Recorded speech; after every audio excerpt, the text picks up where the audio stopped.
first time checking me out, you can go to hy.page/vradio, and there you'll find me on BitChute, Odyssey, Rumble, all my other various mediums, which I do advise that you do because the algorithm doesn't like people like me. And today, once again, my guest is Freya. You may remember Freya from a previous broadcast I did, talking to two different, well, one former trans and one current trans activist about things that were going on recently with Antifa, like, I guess, backing up this, what was it? It was a drag show that had an 11-year-old at it. You were present for that one, right? Yes. So, Right. yeah, it had an 11-year-old performer on top of it, claiming to be a story hour, but they were literally having performances. So they were using the story hour as a Trojan horse to do a drag show for kids. Right. That doesn't surprise me, sadly, but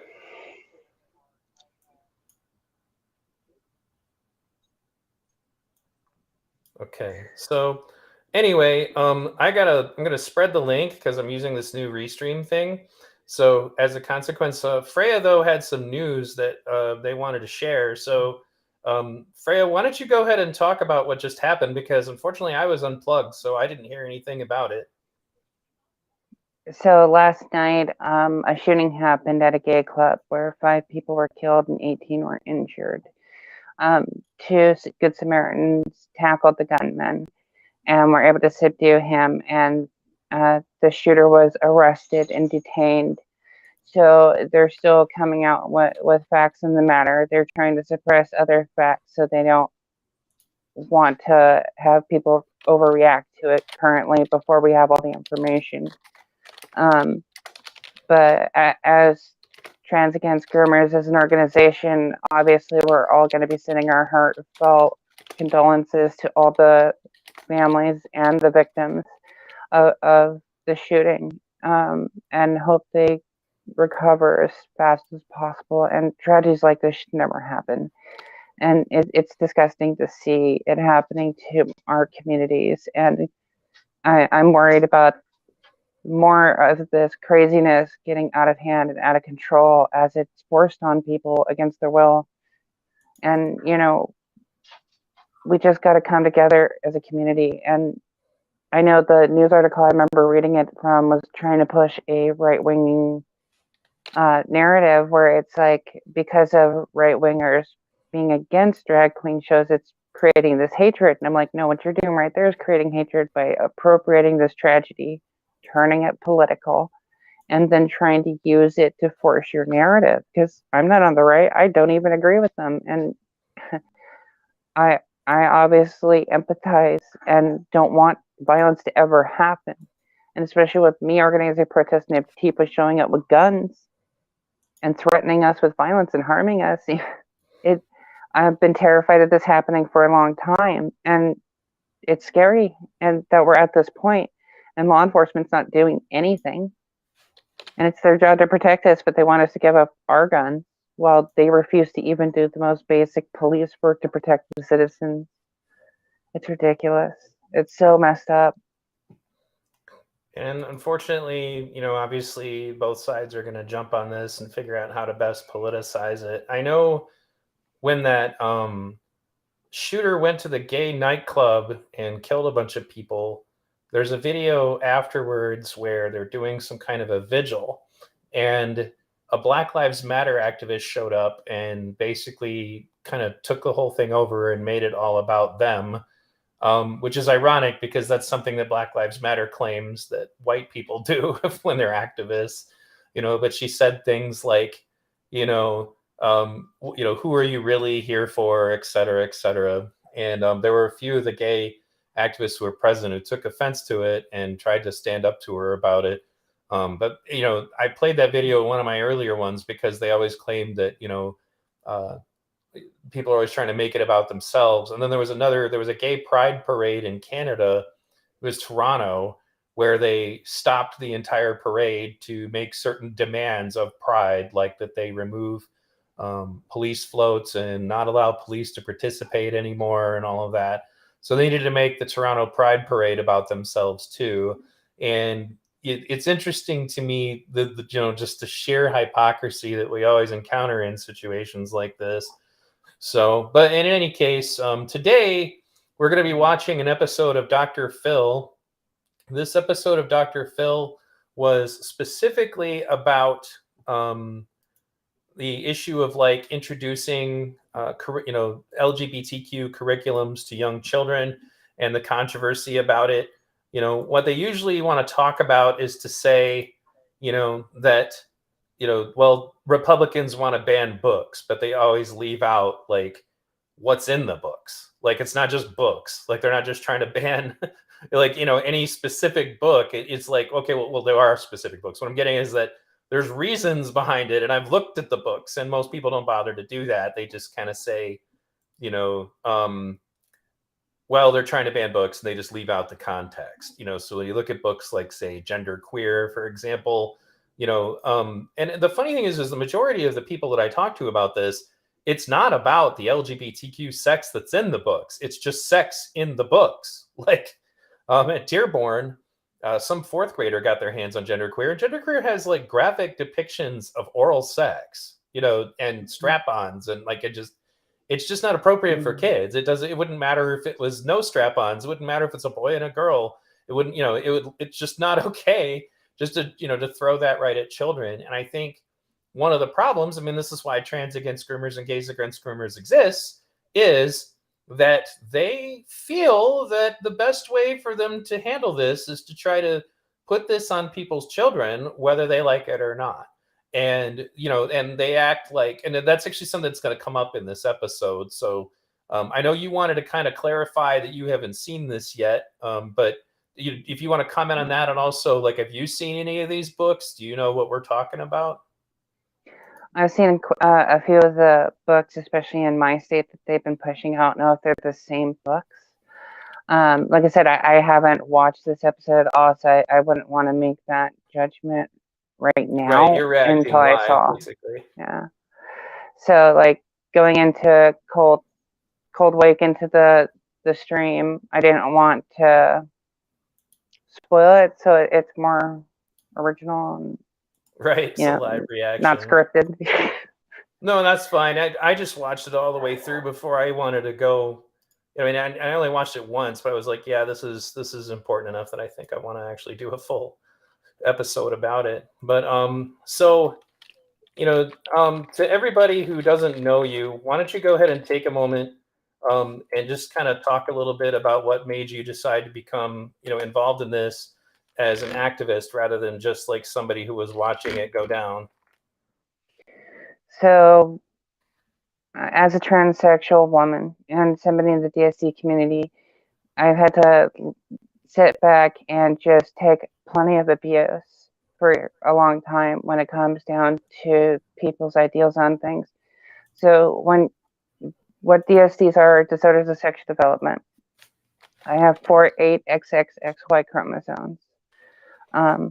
And I had to go through a really difficult time growing up because of that, from medical issues to learning disabilities, and then having people appropriate that condition and just wash over it as intersexed, and that I have to sit there and take it because, it's wrong to misgender anybody, but they misgender us all the time and other us.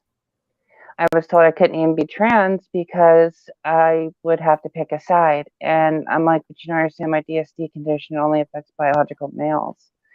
And I transitioned to deal with ideation and anxiety and gender dysphoria, not because I thought I could transcend my sex. And for God's sakes, I was in special ed, and even I know that. Right. But I got into it. What really was the final straw was Tyler Silverman and her family getting attacked for her view on competing against trans women in women's sports. And I'm like, I can't take this anymore. I'm sick of this. And I started speaking out, and then I had people attacking me and denying my existence and saying that I'm not real trans. I'm obviously a fake account, and I'm probably even Silverman herself trying to appropriate trans to fight for her side. And I'm like, Jesus Christ, I'm not even allowed to exist to you people, and you're screaming for us to exist and for people to stop denying our existence. Like, the hypocrisy. And what really was another driving force is when I found out about Lupron and what Lupron was doing to trans kids. And as a transsexual person, I understand very fresh in my mind when it comes to the health risk and medical complications. And then saying we want 10-year-olds to go through that space, it's like, well, wait till they're 18 and you're not allowed to do that if you're trans. And they will come after you so hard for having that mentality and the trans traitor shame tactics that get used against us. And like me and Sarah Hickton getting accused of trans genocide because we just, Go ahead. I'm sorry. I kid you not, multiple times from different people have been accused of trans genocide because we're denying the medical benefits to a minority. And I'm like, we're part of that minority. What the hell are you talking about? Isn't it also a war crime to use children as soldiers in your war? But right. oh my God. Well, and it's definitely not helping public relations. That's kind of what we were discussing beforehand. It's like we just had another violence against LGBTQ people shooting happen, and of course, they're just going to double down on this and say, "See, we told you there was massive transphobia." Blah blah blah blah blah. They're not going to own up to any part of it that's theirs. Like they're not going to own up to anything about it that has anything to do with kind of the terrible approach that's been going on. That's the thing that bothered me is I kind of feel like just like with racism, it's like we were kind of had racism, like I don't want to say completely gone. I don't think it'll ever completely go away, but it was really on the ropes, right? And then like I mean, people talked about trans people, but like it was just kind of something that people didn't really talk much about. Is that better perhaps than the crazy like over the top reactions we're getting now, which is what Jordan Peterson talks about, is that he gets contacted all the time by like the previous generation, you know, that is like, we really just want to be left alone and just live our lives. We don't want to be political props. So we got a question here for you. What's Freya's opinion on the current D-trans movement? I came onto the show originally with Shapeshifter, a D-trans man. I'm good friends with Shapes. I'm good friends with Richie. I'm good friends with Sinead Watson, Ollie Bunn, Velvet. I have over a dozen friends that are D-trans, and I support my D-trans allies. And I hate what happens to them and the venom and vitriol they get. I know Chloe Cole, and I've supported and adamantly defended her against the reporter that came after her. And I blasted him for going after an 18-year-old and emphasized the teen part, and blasted this grown trans person going after a D-trans youth. And as somebody on the autistic spectrum, to see them go after Chloe as an autistic youth that was brave enough to stand up in opposition of something because of what they felt was right. And what Chloe went through herself was horrible. And she was diagnosed as having gender dysphoria, and they conflated her comorbidities. They put her on Lupron. They gave her a double mastectomy at 13, and she instantaneously regretted it. When you hear her sitting there talking about how she'll never be able to breastfeed, you can literally watch her gender dysphoria being demonstrated in front of you real time. And like, to see people hate on her for that, it's just crazy. It reminds me, we talked about this last time I had you on, was the vicious, insanely transphobic things that were said by the trans community against Caitlyn Jenner when they came out against trans people in sports. That stuff was just vicious, over the top, insane, like stuff that you would never, ever, ever, ever. Like, I mean, if they saw that you said something remotely like that 20 years ago on Twitter, they would want you fired from your job. They would want you depersoned, but they're totally fine with it. It's just like like you're not black if you're Candace Owens or John McWhorter or anybody that doesn't agree on the racial stuff. Like, it doesn't, they don't, I don't know. It's what kind of, place do you need to be in your head where that's acceptable, I guess would be, my question. But it's just, but in any case, we're going to watch this episode today. Was there anything else you wanted to say before we get started? Any other new things going on? Not stuff I can talk about and internally regarding trans against groomers currently. Beyond that, we're pushing for recruiting. We're going to be recruiting as many base transsexuals as we can across the country and world to try and empower more parents to be able to defend against this. Okay. And I'm hoping we can restore some semblance of reason back to this world for all of us. I'm hoping you can too. So, and I've said this before, guys, if you ever go to one of these protests and you see something crazy like this going on, and more specifically, you see somebody like Freya who's putting themselves in serious danger by taking this position, you got to protect people who take this risk. So I hope that any of you, because I know, particularly because I had worked with Mary Todd, who did a lot of exposing of stuff that goes on, obviously I know people like Jeremy Lee Quinn, who still goes to these things and, films them. So, in any case, so we're going to watch this episode of Dr. Phil. It's already been uploaded once. I imagine I'm just going to get probably a copyright claim. Like, they're not going to strike me. But it also means this episode is not going to be monetized. So if you enjoy what's going on here, please feel free to either PayPal, Patreon, whatever you can, or you can super chat and I'll read your super chat. I want to thank you all for tuning in today. Make sure you always share my stream. And there's a reason I had to take a moment and kind of just blah, blah for a little bit, was that I don't have my stream intro anymore because it got tagged for supposed hate speech. So I'm going to make another one, but normally I use that opportunity to share the link to the episode everywhere I can. And I didn't get that opportunity today. So, please feel free to do that. Tell other people about what I'm doing here and we'll get started. So this episode of Dr. Phil was pretty awesome. I'm going to go ahead and start it here and then we'll see what's up. On an all-new Dr. Phil, Parents Battle. Parents should be involved in every major decision in their children's lives. You're taking books away from my kids. Over woke school curriculum. It's unfortunate that many LGBTQ books have so much sexual violence in them. That is a flat-out lie. None of the books in my classroom have any sexual violence. What makes you think you know better than a parent about gender or anything else? Let's do it. Have a good show, everybody. Here we go.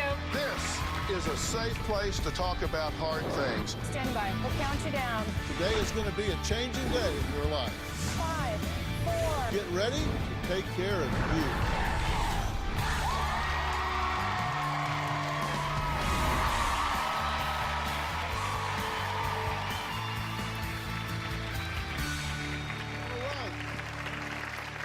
Well, in the last few years, schools have been getting their own report card with a lot of parents giving them a big red F and bringing in the government to make changes. Why? Well, parents say they began to really see what was being taught during COVID quarantine. They had the time and they started paying attention and they were not happy. This is a huge nationwide debate right now, with one side saying we need to add a sensitivity chip into the curriculum and allow discussions on identity, race, and sexuality in classrooms as young as kindergarten. The other side says certain topics are being taught to children who are too young, and it's happening without parents' consent. Now, in March 22, Governor Ron DeSantis jumped into the argument and passed the Parents' Rights in Education law, which prevents discussions of gender identity in kindergarten through third grades in Florida. While advocates say this law protects the rights of parents, critics nickname the law "Don't Say Gay" and claim it turns back the clock on equality. Take a look. Today, Florida lawmakers passed what opponents have called the Don't Say Gay bill. There are lots of people with lots to say about the so-called Don't Say Gay bill. But what exactly does the bill say? In grades K through 3, no classroom instruction about sexual orientation or gender identity, period. For the older grades, no instruction unless the state considers the topic developmentally and age appropriate. Now it's gaining even more national attention. Sides are split over whether to ban lessons on sexual orientation and gender identity for young children in public schools. Critics dubbed the bill hateful and harmful, and the governor dubbed those critics wrong. Many of the people who whip this up have never actually read the bill. The ACLU says 15 other states are considering bills that would also address LGBTQ plus issues in school. I want and hope that I'd be able to send my daughter to school in a safe space and an inclusive environment. And this bill effectively prevents that from happening. Many point out the word gay is not even in this bill, but others say the wording specifically is not what matters. It's this law's potential impact on children. The governor won't call it the Don't Say Gay bill, is offended I want by to the comment. slogan, but he happily one sec. signed it. An army of school children by Go for it. So I want to reiterate on this. I completely support the bill itself that DeSantis pushed out there. I'm not showing support for DeSantis himself, but I completely agree. At a certain age, everything should be off limits when it comes to talking to kids about sexuality. Why does a teacher need to be pushing their sexuality on the students? And half the time you'll watch the videos being released by teachers being like, I can't even talk about me and my partner in front of my students. Why do you have to talk about you and your partner in front of your students? Why can't you remove your own self and your personal life from your job, especially with the responsibility you have teaching kids? And to sit there and if you've seen the content, because here in Oregon, they push this down to kids as young as 5 and Right. teaching that to kids that young about sexuality. And the material that they're reviewing is just causing more questions to be asked. And I'm sorry, you should not be trying to sexually empower a 5-year-old. I don't like. Yeah. I did a whole None stream of us asked about for the Oregon thing you're talking about, and we went over it, and I was like waiting to get zapped for it, but like it's got literally pictures of naked people, and it says, you know, the person with a penis, like they won't even say man with a penis, or, you know, a person with a vulva, because they're trying to teach it even at kindergarten, you know, that this is how things are. And I kind of lean in the direction of like, you know, when I went to school, I don't believe my teacher ever mentioned her husband or her sexuality or her relationship with her husband, you know, especially at the really young ages. It's just not relevant. Like, you know, why do we need to do this aside from the fact that they, you know, like I said, around here, I got a couple of them to say the quiet part out loud, is that they feel that they need to do this because they can't trust parents to teach them properly the way they want them to be taught. That's the part that they don't want to say, is that they want access Well, no, to they our made that children. part clear. Well, yeah. Okay, where they're establishing the schools as a safe space away from families, that they are the authority on the safe environment for your kids, and they're a government institute. That's disturbingly scary. And the fact that they're saying they have more rights over your children than the parents have over their own children that they birth. And it's like a property dispute rights, or a property Right. rights dispute over somebody's own biological children. And it's like, this is just so wrong on every functional level. And to have a school that's being like, no, we're your safe space now. Okay, if the parents aren't accepting and they're not teaching them, why don't you give the parents the tools to do the job? Why aren't you giving a family therapy? Why, like, then saying that, oh, well, then we have to have the authority to force the parents against the, no, you don't have the authority to do anything over parents or their kids. To be honest, you shouldn't even have authority over kids.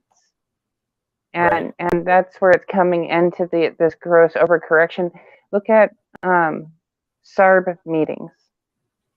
So I don't know if you know what being SARB is in school. If you miss too many days, they used to have these trials where they would threaten the parent with being thrown in prison because their child missed too many days of school. Right. And I was like, this is one of the dumbest things I've ever heard of. You know, you're blaming her. Around here, like I've heard of like if your kid misses a lot of school, CPS may get involved. You know, and I get what they're trying to do, but as far as like trying to throw people in prison, I don't know. The thing is Dr. Phil's actually going to push back on that in this episode, and we'll get into that in a moment. But he brings up that the Supreme Court has already ruled on this issue, and it's not in a way I think that these people really want, which is the reason why. The thing is that there seems to be this thing. I talked to Good Logic about this when I was on his show, was that there's this thing going on right now on the left that it starts off with, so let's say critical race theory in schools. It was, nobody's advocating that. Nobody wants that, and it's not happening. Then it became, well, maybe it's happening, but we don't actually support that. And then it becomes, well, okay, it is happening and it should be happening. Like there's these stages of like trying to inch their way out of like into denial of the situation. And they just kind of hope we don't notice. It's like they're trying to gradually, until then it's more acceptable. I guess they're just trying to fight it off that way. So there's a couple of chats. They're trying to normalize it. Right, exactly. Okay, so Super Cat from Burger Cat 1082, love what you're doing. Do you thank you very much? And another one I want to pull up is, in the 13 years I was in important public schools, I never knew anything about my teacher's personal life except for once when my first grade teacher got married and took 1 week off for the honeymoon. Right, exactly. That's what it would have been like for me. I'm sorry, Freya, go ahead. Completely lost my train of thought. I'm sorry. But I don't ever remember anything beyond, they were married and had a kid. Like that was the end of it. They didn't go into description of their relationship and what they did in nuance with their partners, and like how they have intimate relationships, let alone when they start teaching sex ed, and then blaming the parents as being inept to teach their own kids because they know better. And it's like, that's not your responsibility and you have no rights. And like you said, it's just insane that we're at this point. Well, and they say stuff that just isn't, it's like I said earlier about the books. Like, say you want to ban books, they leave out what's in the books, Right. Or you want to ban history, and it's the problem is that sorry, is that the history that's in question is things like the 1619 Project, which falsely suggests that the Revolutionary War was fought to preserve slavery. It's a flagrant lie. There's nothing true about that. But apparently you can win the Pulitzer for saying stuff like that. So yes, if you're going to teach my child that, I have a problem with that because it's not accurate. I remember getting in a 2-year debate on social media over the Civil War. Right. And I remember my point, the only point I tried to make with it was our knowledge on the Civil War is nonsensical, and a good portion of history is a bunch of fabricated lies. So, like, my point on the Civil War that got so much controversy was literally that I don't believe it was a good guy versus bad guy. I believe it was two bad guys that fought it out, and it led to nearly 1 million deaths. My biggest gripe of it was the per capita argument. Okay, having the North be the good guys when they're the cause of the per capita argument in the first place, where the term cannon fodder comes from, where they used African American troops as meat shields to augment their regular troops. And we're going to call them the good guys. That's like having a police officer respond to a bank robbery and take a hostage to protect them to shoot the robbers. It doesn't have the same message as hero. Even anti-hero is a bit extreme in that regards when you're taking meat shields that are innocent bystanders. And then you're like, oh, we're going to give you the promise of freedom. And then we're going to be like, if you serve 2 years, you're going to be free. Oh, but no, it's going longer than we thought. So it's until the end of the war. And then you'll be free. Right. Or like, well, and I think that, or the fact that if you're in the North, they still have slaves. And then they had their slaves if they wanted freedom to earn it by serving a tour of duty. Then the Emancipation Proclamation came out where 3.4 million slaves only in the South were freed. I'm like, why didn't you free them in the North too? What the?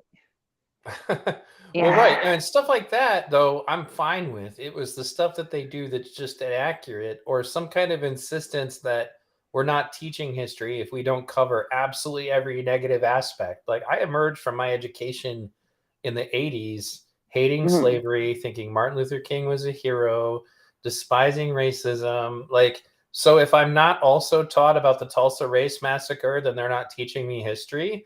It's like, it's not to say that I'm against that being taught. It's like they think that what is gonna come of this? Like, nobody's not teaching that slavery happened. Like, that's, but I guess we're kind of drifting off topic a little bit here, so I want to get back to the video, but it's always fascinating to talk to you about these things. So let me play a little bit more here. And again, if you need to pause it, let me know. By his side. My first guest, Tiffany Justice and Tina Diskovich, co-founders of Moms for Liberty, say they would like to see all 50 states protect parents' rights in the classroom. Now, we also have other guests on the other side of the argument who we'll meet soon. And also, if you haven't already noticed, we're bringing the audience up close and personal to get in on today's discussion, which I think is going to be a debate, because this is a very hot topic and a sore spot for a lot of parents.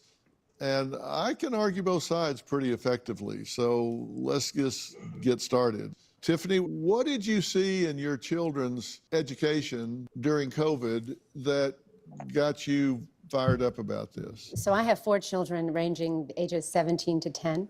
And I also was serving on school board at that time in Indian River County, Florida. So I got to see this from the perspective of a parent, but then also as a school board member. I think the most concerning thing that I saw happening during COVID was the fact that there was very little accountability for teaching and learning in the classroom. We switched to virtual learning at the end of the school year of 2020. And so I was concerned when I saw graduation rates that stayed fairly steady, but a lack of student engagement. Nadine, what you want to say?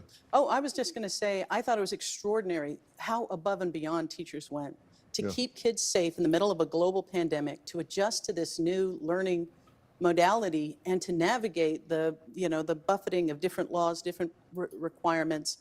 And I think that's why it's really painful that we are seeing in the state of Florida the reputation of teachers being dragged through the mud, that our schools are being treated as though teachers are a menace to children who need to be monitored and treated in the. So I want to pause on this a little bit, because I've done a couple episodes about this. They're acting like there's just this sudden hatred of teachers evolved out of the ether, like there wasn't anything that that was said by these teachers. I mean, Libs of TikTok catches teachers constantly saying things like, we need to do these things, and we need to tell the kids not to tell their parents, that we need all of the things that they're trying to say are not happening, get exposed by Libs of TikTok or Project Veritas on a regular basis. So when they continue to deny that it's happening, all they're really doing at that point is making this problem worse. Like what they need to do, if it happens, is call it out and say, well, yeah, that's wrong. Right. But they're not going to do that. That's, so it's not like all of a sudden 2020 and 2021, 2022, suddenly there was a problem with teachers. It didn't happen like that. It's because there are so many teachers. Like, I had one brief video I did called basically, conspiracy on Twitter among teachers, because they're on their Twitter blasting out, that we're going to teach critical race theory, whether we're told to or not, whether you like it or not, and we're going to sneak it into the curriculum and, and all that stuff. That's going on. That's a real thing. So that's what led us to this direction. It didn't just happen. Did you have a comment on that before we go on? Oh, yeah. I mean, literally, when you have a parent express concern and the teacher's like, no, I don't care what you say, I'm going to do it anyways. Okay, that's the person that's claiming to be responsible for educating your child, and you get no say in it. That is disturbing, because the parents should have the right to be able to pull their kids out of the school, but these are public schools, and we're not even allowed to mix religion into the classroom, but we're allowing cult ideology and gender ideology. I mean, my views on gender ideology are rather grim, to say the least. But they turn around and to deny the parents. And then, like you were saying before, it's the tactic where they're doing spin control. No, this isn't happening, denying that it's happening, though there's evidence of it. And them saying they're going to do that's not even the worst of it. There's been TikTokers that have videos of them saying that I'm going to trans your kids. Or what about the choir song where they're singing coming after your kids? Right. Look at Ellie saying I am working with medical professionals to get countless amounts of hormones to send your children. They don't need a prescription. They don't need a doctor's note. They just send me an email and I will mail it to them. And it's like we have people actually actively doing these things that we're all expressing concern over, and the spin control about it, instead of calling out their monsters and predators, they're just shielding them and protecting their monsters and predators. And parents have every goddamn right to be fearful of their children. Don't let them lie to you. Right. And don't let them lie to your children, for that matter. I mean, that was one of the kind of the most eye-opening things about when we had now I'm having a brain fart because I'm trying to remember the nice person's name. The person that we just had on, it was when you were on with me. Say that again. Shapeshifter? Yes, Shapeshifter was like, I, was sold a false bag of goods. Like, basically that these things that they said were going to happen for me didn't really happen. Like, I remember one of the points that keeps coming up is like, they say they're going to give you a functional vagina. Be very clear on what the term functional vagina means, because it's not what you think it means.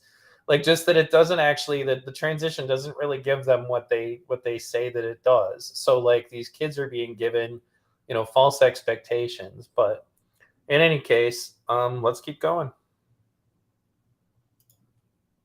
The way that we see through this Don't Say Gay legislation, great teachers want to create a safe learning environment for every child. They want to protect every kid. They want to respect every family. But unfortunately, politicians have decided as an election tactic to turn classrooms into part of their political calculation. And that's what brings us here. Teachers are just in it to get rich. It's not working. It's a bad plan. The problem is they don't actually really want to respect every parent. Like they straight up think the parents are the problem. So it's like, this is nonsense. But anyway. Well, it's the fact that they left off of parents' concern. Right. And they're laughing off of parents' concern for the direction of their kids' education. And in some places, you can't opt your kids out of those lessons. They force it upon them. And when you say you opt them out, they'll lie and then just give it to them anyways when they come back. Right, exactly. And that's where the major issues, where parents are having issues and have been for decades now. I mean, I remember my parents having issues with sex ed when I was in grade school. Right. Well, and I remember it too, but it was like sex ed was meant to be very clinical and very kind of straightforward, and then that was the end of it, and then people kind of accepted it, and now we're taking it to a new level, and we want to take it to younger and younger children. So right, when I went through it, it was more like a biology lesson, where now it's like a mix of biology with softcore. Well, right, and like the other thing that they're gonna, I mean, Dr. Phil's gonna talk about this, and then Matt Walsh talked a bit about this in his response to Jon Stewart. Was what studies, John? What studies, John? Because they basically just kind of point blank lie about what the real state of the science is with all of this. They claim that there's a bunch of science to back it up, and apparently they got all of these mainstream medical associations on board with this stuff, absent that, which is, again, I just think it's going to end up being like this huge problem later on. It's going to be something that we look back on going, man, what the hell were people thinking? But let's continue. Maybe teacher unions, but not individual we are teachers. losing so many good teachers because of the passage of this Don't Say Gay legislation, the Stop Woke Act, the constant smearing of teachers. But it's also about this. Every student should feel as though they and their family are protected and respected in that classroom. I absolutely agree, but I'm going to also bring up another problem, and that's the problem of misinformation. Because while you used the correct name of one of the bills, which was the Stop Woke Act, the other bill was the Parental Rights in Education bill. And part of the problem we have in America is the fact that there are people that are lying to the American public, from the Biden administration to media outlets that let's talk about nicknamed lies. that bill to Equality Florida. The name of the bill is a political process. It doesn't have to be accurate to what the bill does. We talked about what the bill does, and that doesn't have to be a theoretical conversation about what the law may do once the school opens. We can talk about what that law is doing right now. We can talk about hundreds and hundreds of books that your organization has pushed to get censored and removed from schools. And the ones that you weren't successful in getting censored, Yeah, please, let's talk about the books. but let's talk honestly about the books. Like I'd like to hear that. You know, I'm not saying I'm sure that there's probably some books that don't belong on the list, but it was like I did a video a little while ago about Heather Karina, who's a major author of a book that's like all you need to know to get through high school and college about sex or something like that. And on her blog years ago, when it was called Scarlet Letters rather than Scarletine, she openly wrote an article advocating for normalization between sex between adults and children. Like, didn't even make any bones about it. She quoted people who were attracted to kids and their perspective on it. You know, and anybody who wants to see that video, you can find that. I'm actually working on an article with Paul Rossi about that. That's going to end up on the Post Millennial, because we need to expose this lady, because her books are getting spread all over the country and they're showing up at schools. So, but anyway, let's keep going. you're getting stickers put on saying that because mommy, mama, and me, or my two dads, or a story about two male penguins raising a chick, which is based on a real story out of New York, out of a New York zoo, you're pushing to censor anything that allows LGBTQ students to see themselves, or for those of us who have children, for them to see their parents. And that is a fact. We've got to take a break. And when we come back, I want to ask Tina why you supported the DeSantis bill that we're talking about, the parental rights bill, and why you disagree with what Nadine's saying. So we'll talk about that right after the break.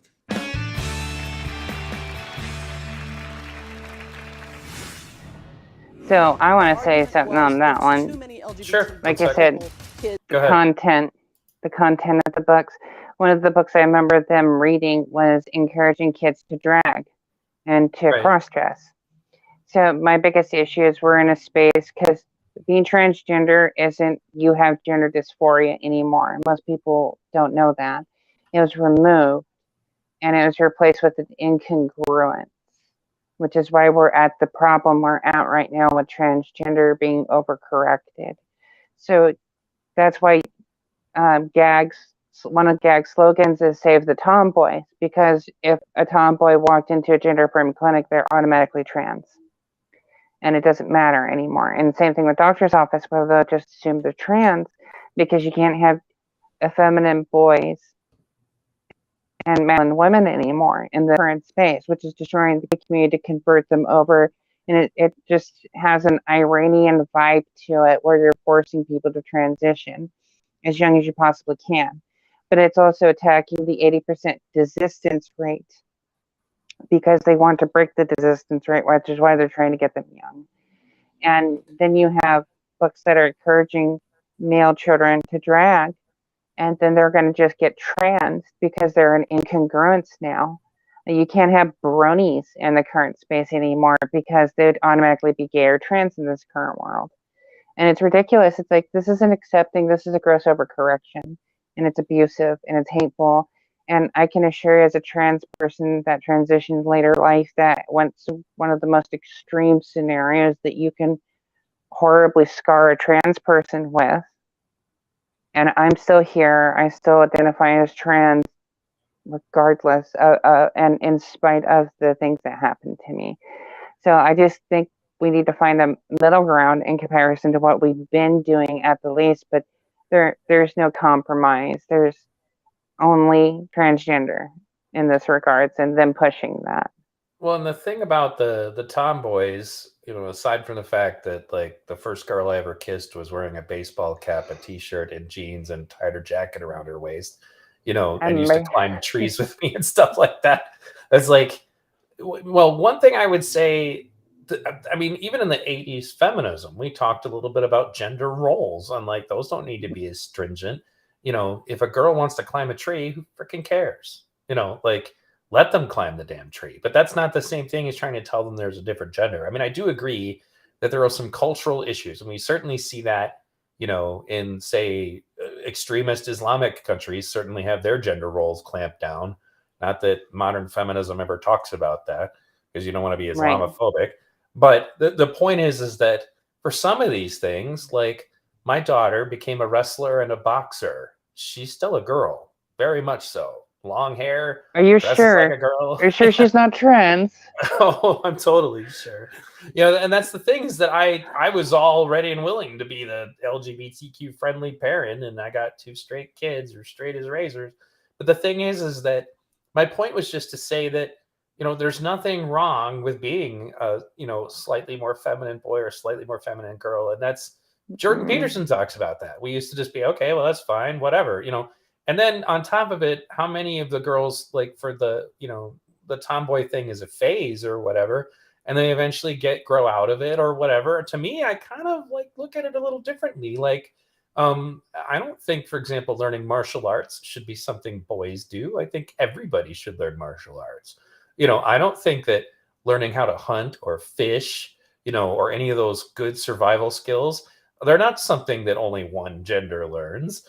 I mean, I guess part of it is that I'm from like an Irish background, and like in Celtic history, our women fought beside our men, and then they would go home after they were pregnant, and raise children. But then when the children were old enough, they would come back to the battlefield. Like, so there's a thing about gender roles that I don't see a problem with. Just like, okay, who cares? Just like, there's some things that have been identified basically as masculine and feminine that I think should just be universal, I guess would be the way I would say it. Like, Tulsi Gabbard just had a detransitioner person on her show, and Tulsi Gabbard talked about her own childhood.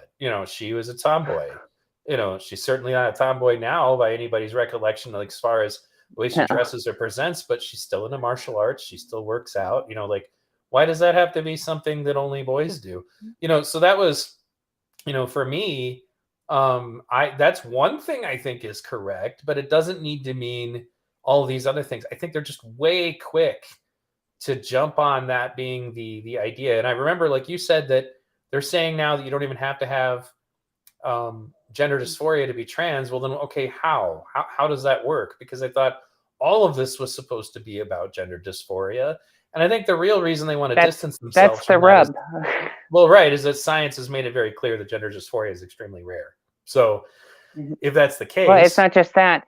It's because you have kids that don't have gender dysphoria in the first place, and that's just with self-ID. Right. And they're trying to get it away from the mental illness era and the medical space era. And they're trying to conflate it because they turn trans into an umbrella term, which you have cross-dressers, autogynephilia, and then you have homosexual, transsexuals, all lump summed into the same category. And they're even grabbing gender non-conforming and throwing them in that space too. What they're trying to do is expand their numbers and rosters. And like I said, the next movement will be non-binary affirming care with nullification surgery next to bolster the numbers more. So they're trying to force as many people in the space. They're trying to break the desistance rate of 80% for minors. And that's why it used to be rare, because most people conflated their comorbidities, other conditions with pubescence, and didn't develop the tools to differentiate between the two. And that's where we're saying, we need to wait and let kids develop and get better understanding of what they're going through. And they even removed mental health from their requirement whatsoever. So you don't need to have that. I mean, you'll hear them bring up the brain study to prove transgender people are real. And it's like, okay, but in that study, they couldn't differentiate between a homosexual male and a trans woman. So are you saying that if we go based upon purely with the study that we're just gay men? And no. And I'm like, well, the other point is they don't differentiate between, is it a homosexual, transsexual with gender dysphoria, or is it an autogynephile? There's so many other nuances to that conversation that get omitted because it's just about forcing the narrative. And the reason why I bring this up is because it's also the same thing that gets immediately thrown out. Then it's like, well, should we make this a prerequisite to see if somebody's actually trans? No. We shouldn't be making that requirement because it's too expensive. What if we made it $20? No. We don't want to do that because then it discourages people from being trans. And that's what it's about. It's about making everybody trans. Well, like you need to make more of them or something. I don't know. There are people who are One pretty of us, one of us. Right, exactly. But it's almost like, there are people, it leads people to go down this conspiracy road of like, maybe these people who feel we're overpopulated need to encourage as many people as possible to get, sterilized in some way, and it seems a little crazy, but the more you start to get into something just crazy jump, like all over, jump all over the map on how this thing is to be identified, how it's to be pursued, how it's to be pushed, how you're not allowed to question it, and Burger Cat makes a very good point here. Hit that like button, help get more exposure. If you want to see more stuff like this, folks, you're gonna have to spread the signal yourself. The single signal even at that. So in any case, let's keep going. We need to do something about it. This bill will send the message. That is not true. Do not tell my children to be scared to talk to me about anything, or for anyone to think that my child needs some type of a sexual spirit guide at school. Sexual spirit guide. The new bill could What, you don't like the unicorn? to object to certain books. Tiffany Justice, co-founder of Moms for Liberty, says parents are being cut out of the conversation when it comes to what educational materials their kids are being exposed to at school. I think there were questions about the vetting processes that were in place. Justice says HB 1467 is a direct response to those concerns. It requires the district to establish a process by which a parent or a resident of the county can contest the district school board's adoptions of specific materials.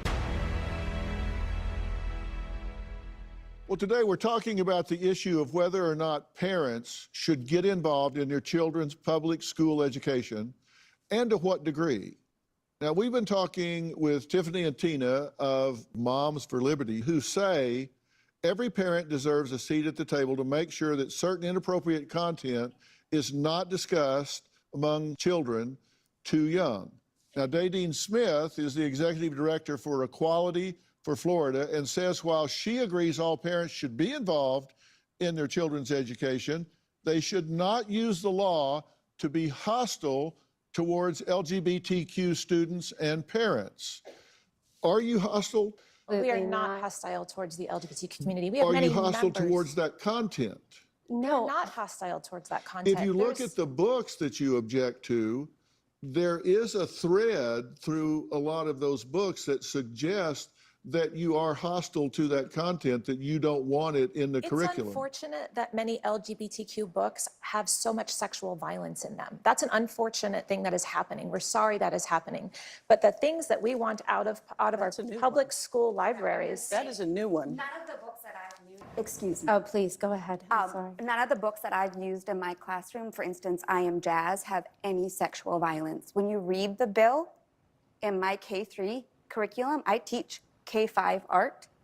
There are books that I would be in trouble for teaching that have absolutely no questionable content. When our child was in kindergarten, we sought out some proactive education so that we could keep her safe. It started with a book that was very benign called My Princess Boy, and it turned into a very big controversy. When the school was unable to keep her safe, we didn't pull her out of public school. We found a public school that was prepared to meet her needs. So you changed public school? So a school in St. Paul Public Schools that already had a gender inclusion policy, that had forms available to welcome her and really make sure that she got what she needed. And you're happy with it? Yes. So she's doing well She's now. doing really well. She's a 6th grader now. Tina, why do you support the bill? National sex education standards right now for K-3 say that gender ideology, that those children need to know by 3rd grade that you can be a boy or a girl, neither or both.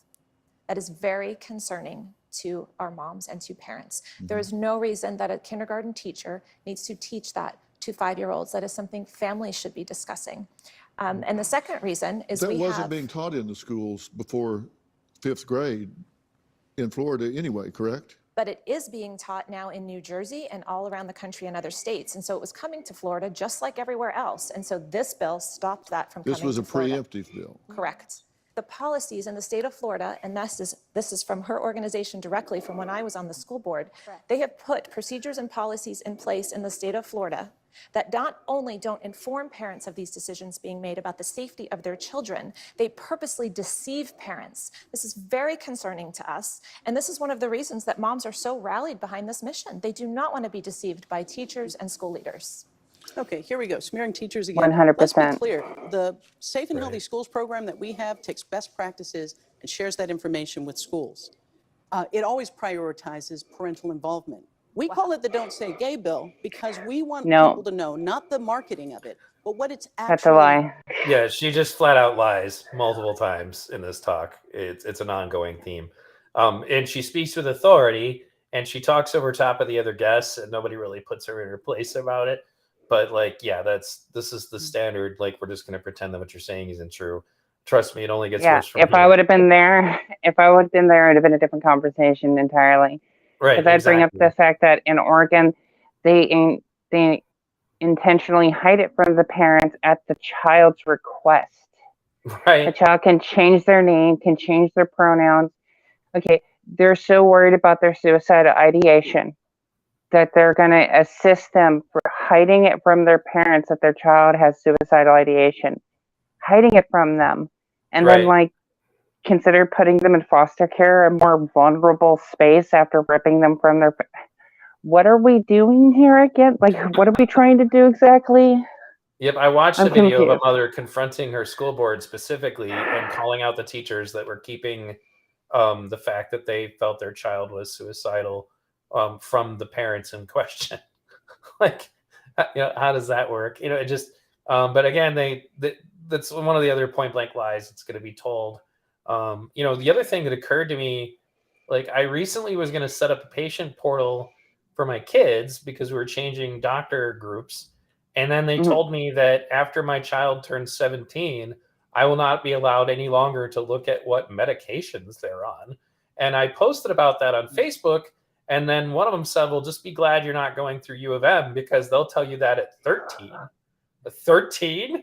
Like a 13-year-old? I don't need to know what their medications are if they're 13. Like, so a 17-year-old's not allowed to vote, and I can ground them if I want, like take any of the things that belong to them, but like I don't have a right to know what's going on with their medicine. Like, so people who think that this is just some obscure thing, you'd be surprised. It's probably happening right where you live right now. And to me, I don't, beyond just the issue of like, whether or not, that's the other thing, is like they said that a 13-year-old would have to sign a paper for you to be allowed to see.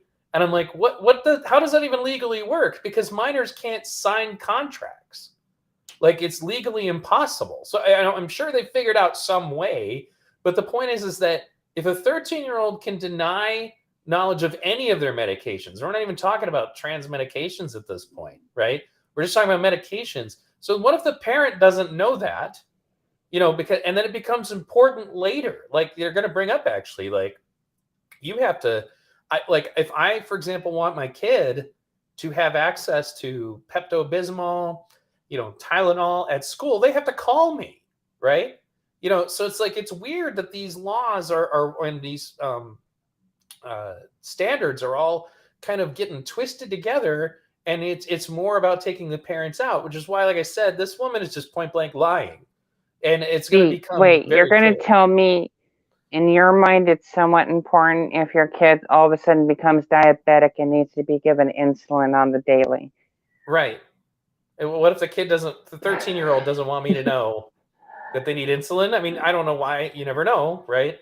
But that's just silly. If they're not an adult yet, and I have total control over every other aspect of their life, why would they not have to tell me what the medications were? So, I mean, fortunately enough, my kids don't care. My kids don't even know what medications. Like, they know they are on medications. They don't know what they're for. They let me handle all that stuff. It's just that at that point, that was something that was just slowly being done under the radar. And it wasn't even about trans stuff. It was just in general. Like, my child could birth be on control, anything. hormones. Right. Yeah. Well, right. And they didn't even mention birth control. It could be anything. It could be freaking, I don't know, Ritalin. It could be, anything kids might take. And I wouldn't know. Right. Yeah. Lithium, some of these psychological drugs, in particular, the ones that always seem to have suicidal side effects, that's another thing that concerns me is I often wonder, because I've been, like I said, I told this story, I think the last time we were together was like that I had one trans friend who just clearly was not taken well, like to the hormones. Like it was making them violent and just crazy, you know. And it occurred to me, I'm like, how many of these commercials do you watch for drugs that say suicidal thoughts is one of the side effects? You know, so it makes you wonder if that in any way contributes to the trans suicide issue. So, well, you're also talking about when you're making that shock over and stopping your natural hormones and then kicking it over to the new ones, you're going to be going through a precarious period. right. Because of my condition, I had not, like, I didn't have any change emotionally. I thought, you know, I thought it'd be way worse, but I had nothing. Like, I was just normal. You can ask my roommates that were here during that time, and they're like, yeah, we couldn't tell any difference between them normally and before and Well, right. after. So, And I mean, sometimes that's the case. And I tend to believe that that's probably an indication. I like, you know, because the other trans friends I have didn't have that problem. Like that you wouldn't, like you said, they right. wouldn't know. And I tend to believe that if that's the case, that would be kind of a credence to that perhaps the person who's not taking to it, maybe they're not trans. Like, I mean, I can't Well, say for sure. another thing I wondered is psychosomatic effect. Right. Because they get told they're going to be emotional, and then we're dealing with somebody's subconscious interpretation of what they assume an emotional woman would do and how they'd react, and use it as justification to just be a real cunt to people. Right. I've No, wondered. I've wondered about that just a little bit. I've wondered about that just a little bit. I'm not going to lie. So, all right, gonna move on. Moving on. Doing in schools. You are blocking books, and when you got called on it, you said, oh, those books are riddled with sexual violence. That is a flat out lie. You have created an environment. Now, I don't like the term sexual violence. I've looked at a lot of these books.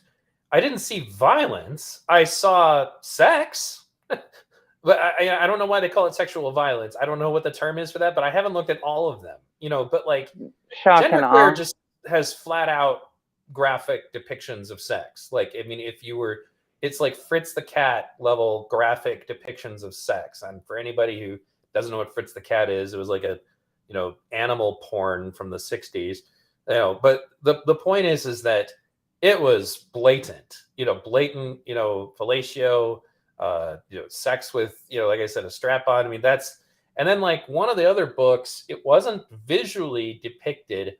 It's called The Lawn Boy or something like that. And it's about a guy telling another guy that he knows that when he was 10 years old, he sucked a man's dick and they sucked his, and it wasn't a big deal. Like, I was like, that's incredibly graphic. Like, I mean, that's just, there are others that have been shown that, you know, they're not even, that's the other thing. A lot of these books, there's not even LGBTQ content. It's books like, especially like fantasy novels, sometimes have graphic depictions of sex in them.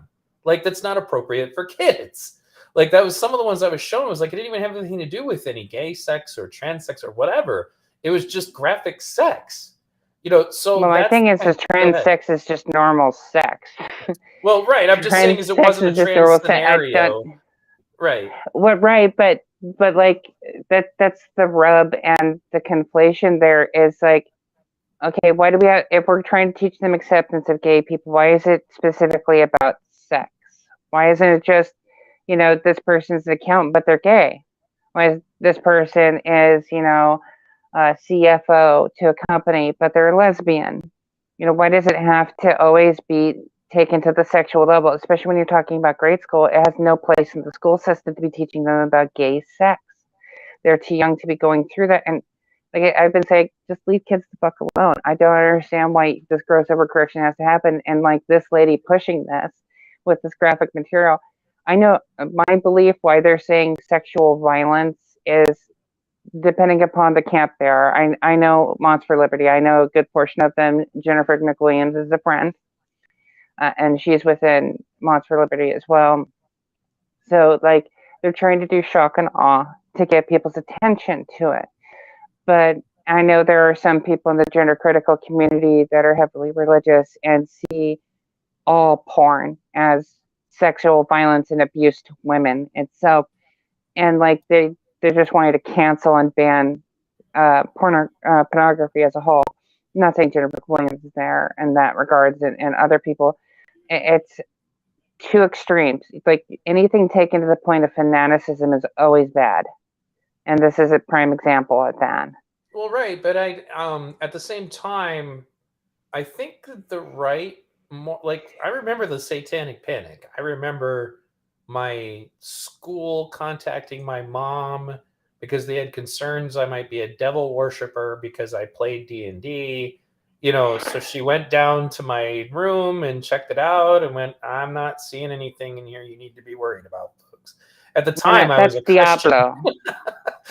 Right. You know, but the right gave up on all of that. Like they don't, it was more of a matter of, okay, fine, just don't put this stuff on our kids. Like and if they want to have Christian schools, the right just opens up their own schools. Like, you know, and I'm like, all right, well, go for it, meaning the Christian schools.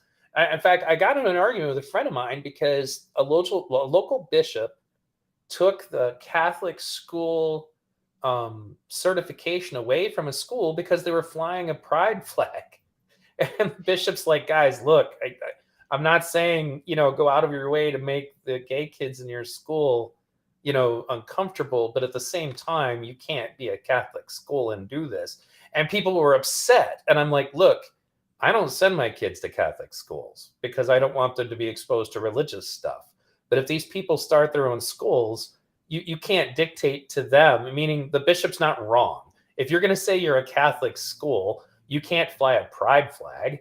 You know, I mean, and they go after the Christians about that. But this is another funny thing because I always talk about the strange bedfellows of the left. In the recent Dearborn stuff, Dearborn has a big Muslim population, and they were showing up at these school board meetings and they're not having it.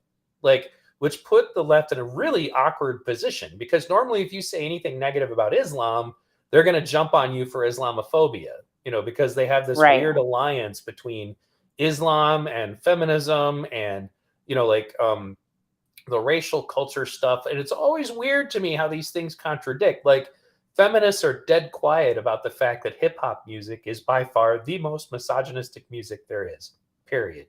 Like without question. They don't want to talk about it. They don't want to address it, you know, but if some guy, in fact, this is ironic because this happened like Sam Harris had a guy on who got fired from Apple because of an obscure passage in a book he had written like 6 years prior saying that he found it difficult to date women in San Francisco. So they wanted this guy's job and they got him fired. And the guy pointed out, you guys realize we employ Dr. Dre, meaning the guy who writes the lyrics for NWA at Apple. And, you know, what are NWA's lyrics? Well, it's gangster rap, you know, slapping them bitches, you know, and the hoes. And like, I mean, just it's outright flagrant, but they don't care, you know, because again, strange bedfellows, you know, the Muslim population in, you know, I read an article specifically about Palestine. Like and I try to stay out of this because I don't think that there's a good answer to that situation. But at the same time, the same insanely woke Inquisition that would want anybody who was mildly homophobic canceled, you can't even openly be gay in Palestine. You know, it's risking your life. Like, and they'll kill you. Like that. But they don't talk about that. What was that? They'll kill you straight up in the street. You think they won't hold a trial for it? They'll just stone you to death, or literally just execute you. Right, and they don't seem to be really jumping in on that thing going on in Iran, which makes me so happy that the women of Iran are finally going, yeah, that enough is enough. You guys aren't beating us to death. I love anymore. seeing that. Right, it's I love beautiful. seeing the women stand up, and it's like, especially for a decade now, bringing that up all the time myself, and to seeing them show so much courage and strength to stand up, and then to be fighting about, like, they don't get enough publicity for what they're doing around the world, especially here. You'd think we'd be honoring them as heroes for what they're doing and what they're risking. They are literally risking their lives. Yeah, that's a real protest. That's not throwing bottles at cops who've been ordered not to shoot you and acting like it makes you tough. That's, Like the people in it's Iran. not throwing a cream pie in someone's face because you want to silence a woman for speaking. Right, Kind of or a deals. milkshake or any of that crap. Yeah, just that they think they're all big and bad. They wouldn't last 5 minutes, But the difference between real activism versus the wannabe activism, the woman getting pied in the face for trying to speak out versus the guy throwing the milkshake. Which one's the real activism here, and which one's the real oppression here? right, exactly. But they're very big on censorship as long as it's anything that they don't want to hear, But that's anyway. Let's go on. Okay. Where teachers are being told the things that you would do to make students feel safe, where my son could say, I have 2 moms, and not be told to hush. Don't say that, it's against the law. This is what teachers are being told. So whatever the intention, Who's telling teachers whatever that? 'Cause the bill does not superintendents, say that. principals, Teachers, it doesn't matter, unions are because when telling this them bill that. was being passed, the people who were supporting it, including the sponsor of the bill, the argument was there's too many LGBT people, kids. We need to do something about it. This bill will send the message. So much That is not misinformation, true. Nadine. But It you is fought really 2022, hard to make Nadine. sure that it She is flagrantly lying, and they're actually going to bring Completely. the politician that she's talking about on, and they're going to try to trap him too, which is one of the reasons I needed to do a video about this, because it's an example of the left doing something stupid very publicly, but we'll get into it in a moment. targets LGBTQ Nadine, students, excuse me. parents, and teachers. And that is the problem with this bill. This is where they're being too polite. Like they don't just say excuse me quietly. You need to just freaking you don't need to be rude. To do not let somebody spew this nonsense on television is let them get away with it. What are you trying to Right. It's 2022. Do not tell my children to be scared to talk to me about anything. The audacity that some bureaucrat would think that they know better than me or my child, or for anyone to think that my child needs some type of a sexual spirit guide at school, that I shouldn't be a part of every. You have all of those Nadine, conversations that you want, but you're taking books away from my kid, not just the organization that you run worked to get procedural documents into schools without boards voting on them and behind the backs of parents. That's not true. David and Hannah, you seem like wonderful is parents true. who very much. It's totally true. That's what it's just like. What? It's like They're having kind secret board meetings to pass these regulations and laws behind parents' backs. I've Right, heard about that exactly. multiple times in my own state. Well, and I'm like, yeah, that stuff's also getting exposed to some of these board meetings. Go ahead and finish with what you were saying. well, that's such a disgusting deflection. Like, she is so vagrantly countering the narrative to push nothing but lies. And this is the problem we're all up against. And that's why I think what we do as GAG and TAG is vastly important, is validate those parents' fears, which I hate doing that. I hate being the person to validate fear that they should be terrified. But it's also the only way to get them to realize that they're not wrong, and that every instinct they had as a parent that had been firing off for all this time was 100% accurate, and not to question it and to do something about it. Right. And that definitely needs to happen, but I think what should be happening instead is that if they want these parents not to be afraid, then they should be honest about it when stupid things like this happen, and then call it out. Because that's why I said before, it's like when the LGBTQ club that they called the diversity club started at our school system, we were on high alert because of the CRT stuff. But when they gave the presentation about what it was supposed to be, even the hard right conservatives in my town, they paid attention, but nobody complained about it. Nobody said anything yet. They're like, okay, well, that's interesting. And then come to find out, they paint this rock that's out in front of our elementary school with a bunch of LGBTQ stuff all over it, and it was very clear at that point that no, it was not what they said it was. So, and then that's why I said I got them to say the quiet part out loud, because a couple of them were people from our community who said, well, you need to understand, we have to teach these kids about this because their parents are not going to talk to them about it. And I'm just like, no, you really don't. But you need to understand that making that statement and doing these things is what is causing the backlash that you're so upset about. And I proposed to them, the Daryl Davis approach. I just said, look, if you want to make it safer for these kids and you want to normalize it, why don't you have your LGBTQ kids club go do good deeds around the town, clean up streets, help elderly people. That kind of stuff would have an enormous impact that would be beneficial, right? But instead, they encourage these kids to behave like they think they're activists, like they're standing up against the man, but they're doing it in a way that's only going to cause way more negative attention, and it's not going to improve anything. Like, they don't need to appear militant. They need to appear like, look, we're not a threat. We're normal people. We're humans just like you. And, we're not going to hurt it. But there seems to be this stupid, thing going on in activism. And I honestly am just, going to be a conspiracy theorist about it. I honestly feel that somebody is misguiding all of this. It's for race, for gender, all of it just seems to be so misguided because we're going backwards. We're not going forwards. But there's so much to this. I was in a conversation last night and it highlighted these points. So I'm watching a transsexual ripping into another transsexual in a Discord server. And I recognized one of the transsexuals from Twitter, and I had an abrupt run-in with this person constantly when I first got on Twitter. And this person is just, okay, they're trying to harp in and saying that they're against puberty blockers, and then started calling the person who was for transition at 14 a pedophile.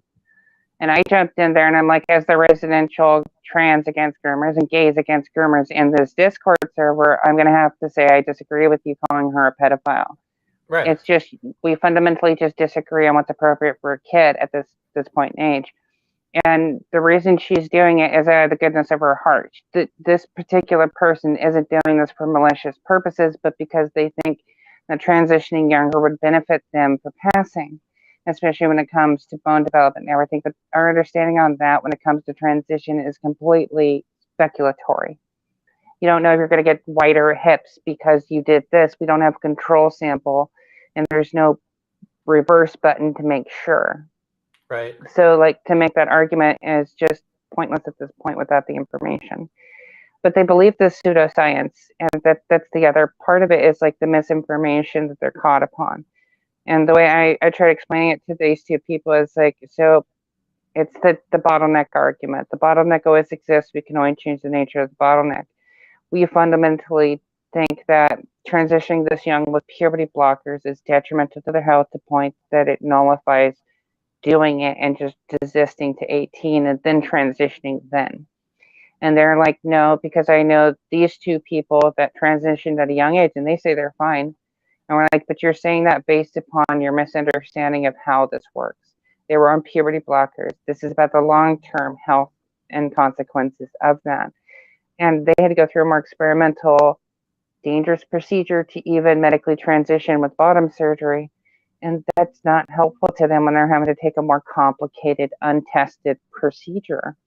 Right. And that's so I don't want people to think it's just good versus evil on all sides. There are trans people that think they're doing this for the right reasons that got sunk into the ideology. And I always try to explain to people, it's like swimming up to somebody who's drowning. And then if you just swim up to them directly, they're going to climb over the top of you like you're a life buoy, drowning you in the process. You have to swim up behind them and then grab them and start carrying them to shore, or you have to shock them enough to stop them from being in lizard brain mode to grab them and start carrying them to shore to save their life. And then we have the insane, crazy zealots and fanatics that are in the ideology, and they can't sacrifice enough to achieve their goal in their mind, that they know about puberty blockers and the harm they cause, and they're okay with that. I had one person last week who was sitting there telling me that this is, she's fine with puberty blockers and opting children out of the gene pool because there needs to be less people alive on the planet. That's what I said earlier about the depopulation agenda. Anyway, go on. I'm sorry. But yeah, so she's sitting there going off that because she has a poisoned womb. This is her saying it, not me saying this about her. I wished her to get help. But because she had a miscarriage she had a very low self-esteem and was calling her own self ugly and demeaning herself constantly. And I'm like, that doesn't mean we should opt out everybody from the gene pool. My God, you need serious mental help. Right. Oh, I have mental health. I'm getting it. And it's like, I don't think you are. Honestly, like, if this is the mental help you're getting, you need a new therapist. Somebody who's not going to be part of gender ideology. And oh my God, this person was a lunatic. And I don't think they were a troll. I think they were literally mentally insane. That and is a they common honestly, thread. Yeah, and that's the other thing that they talk about is that there's a comorbidity that frequently happens with people that are told this. And that's one of the things that led to Sweden getting out of it, was that, so you're saying they're suicidal because they're trans, or are they suicidal already and you've convinced them that all of their problems will go away if they transition to another gender, and then they get to the other side of it and they hate it, and it's like there's no going back. That's the part that I'm concerned about, is that I still feel that there are legitimate trans people on this earth, but I'm concerned that a whole bunch of other people are going to be swept up into this, and they're going to get hurt, and it's going to cause problems for the legitimate trans people that are out there who really just want to live their lives and be left alone. So anyway, let's continue. Love your children. And I think you exemplified the point here that parents should be involved in every major decision that's being made in their children's Well, you know lives. what's really interesting? As soon as parents got involved, the harassment against my child grew exponentially. That's awful. Dr. Phil, let me lay out the law real Please. quickly so we have the basic law up here, and we can all at least get an agreement on that, because we don't share common truth. We can't work toward a common purpose. Okay. The truth of the law is no mentions of or instruction. I'm going to use the language from the statute, instruction on sexual orientation or gender identity, kindergarten through third, period, flat. Then beyond there, it can be discussed in age-appropriate or developmentally appropriate ways, subject to state standards. Okay, so the concern of a lot of educators is that language is very vague. What's age appropriate? The legislation also empowers parents to bring legal actions against the school board or teacher. The kind of most prudent thing for you to do is just to steer clear of those conversations. Tell your teachers, don't get into that stuff in the 7th, 9th, or 12th grade, because any parent can go ahead and bring an action, and then we're instead of money going to books and to utilities to educate the kids, they're going to court expenses for vexatious litigation. Right. Our speaker right now, I haven't introduced yet, is Professor Joe I wouldn't say fictitious. From the University of Southern California. Well, right, and then this is a way to demonize you for wanting to go ahead and do the lawsuit if somebody's trying to force some ideology on your kid. You're just trying to take money away. You're going to make it so they don't have books and all that. I'm like, no, how about just follow the damn law and I'll handle that stuff with my kid. Well, how dare you try to take away check and balance for the parent to protect the parent and their kid? I mean, next you're going to be telling me that you're going to go raid Amish communities and pull them out of those abusive homes and force them into accepting modern day society because you don't agree with their ideology. Right. Yeah. That's an interesting point. Position is on parental involvement. If a child feels like he's not comfortable, he or she is not comfortable taking information home, and confides in a teacher. Right after the break.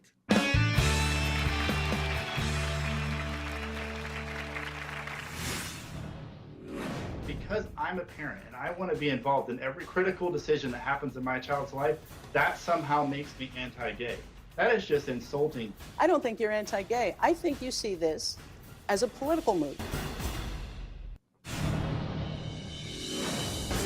Dozens of students across Southwest Florida walk out of school today in protest of the new Don't Say Gay bill.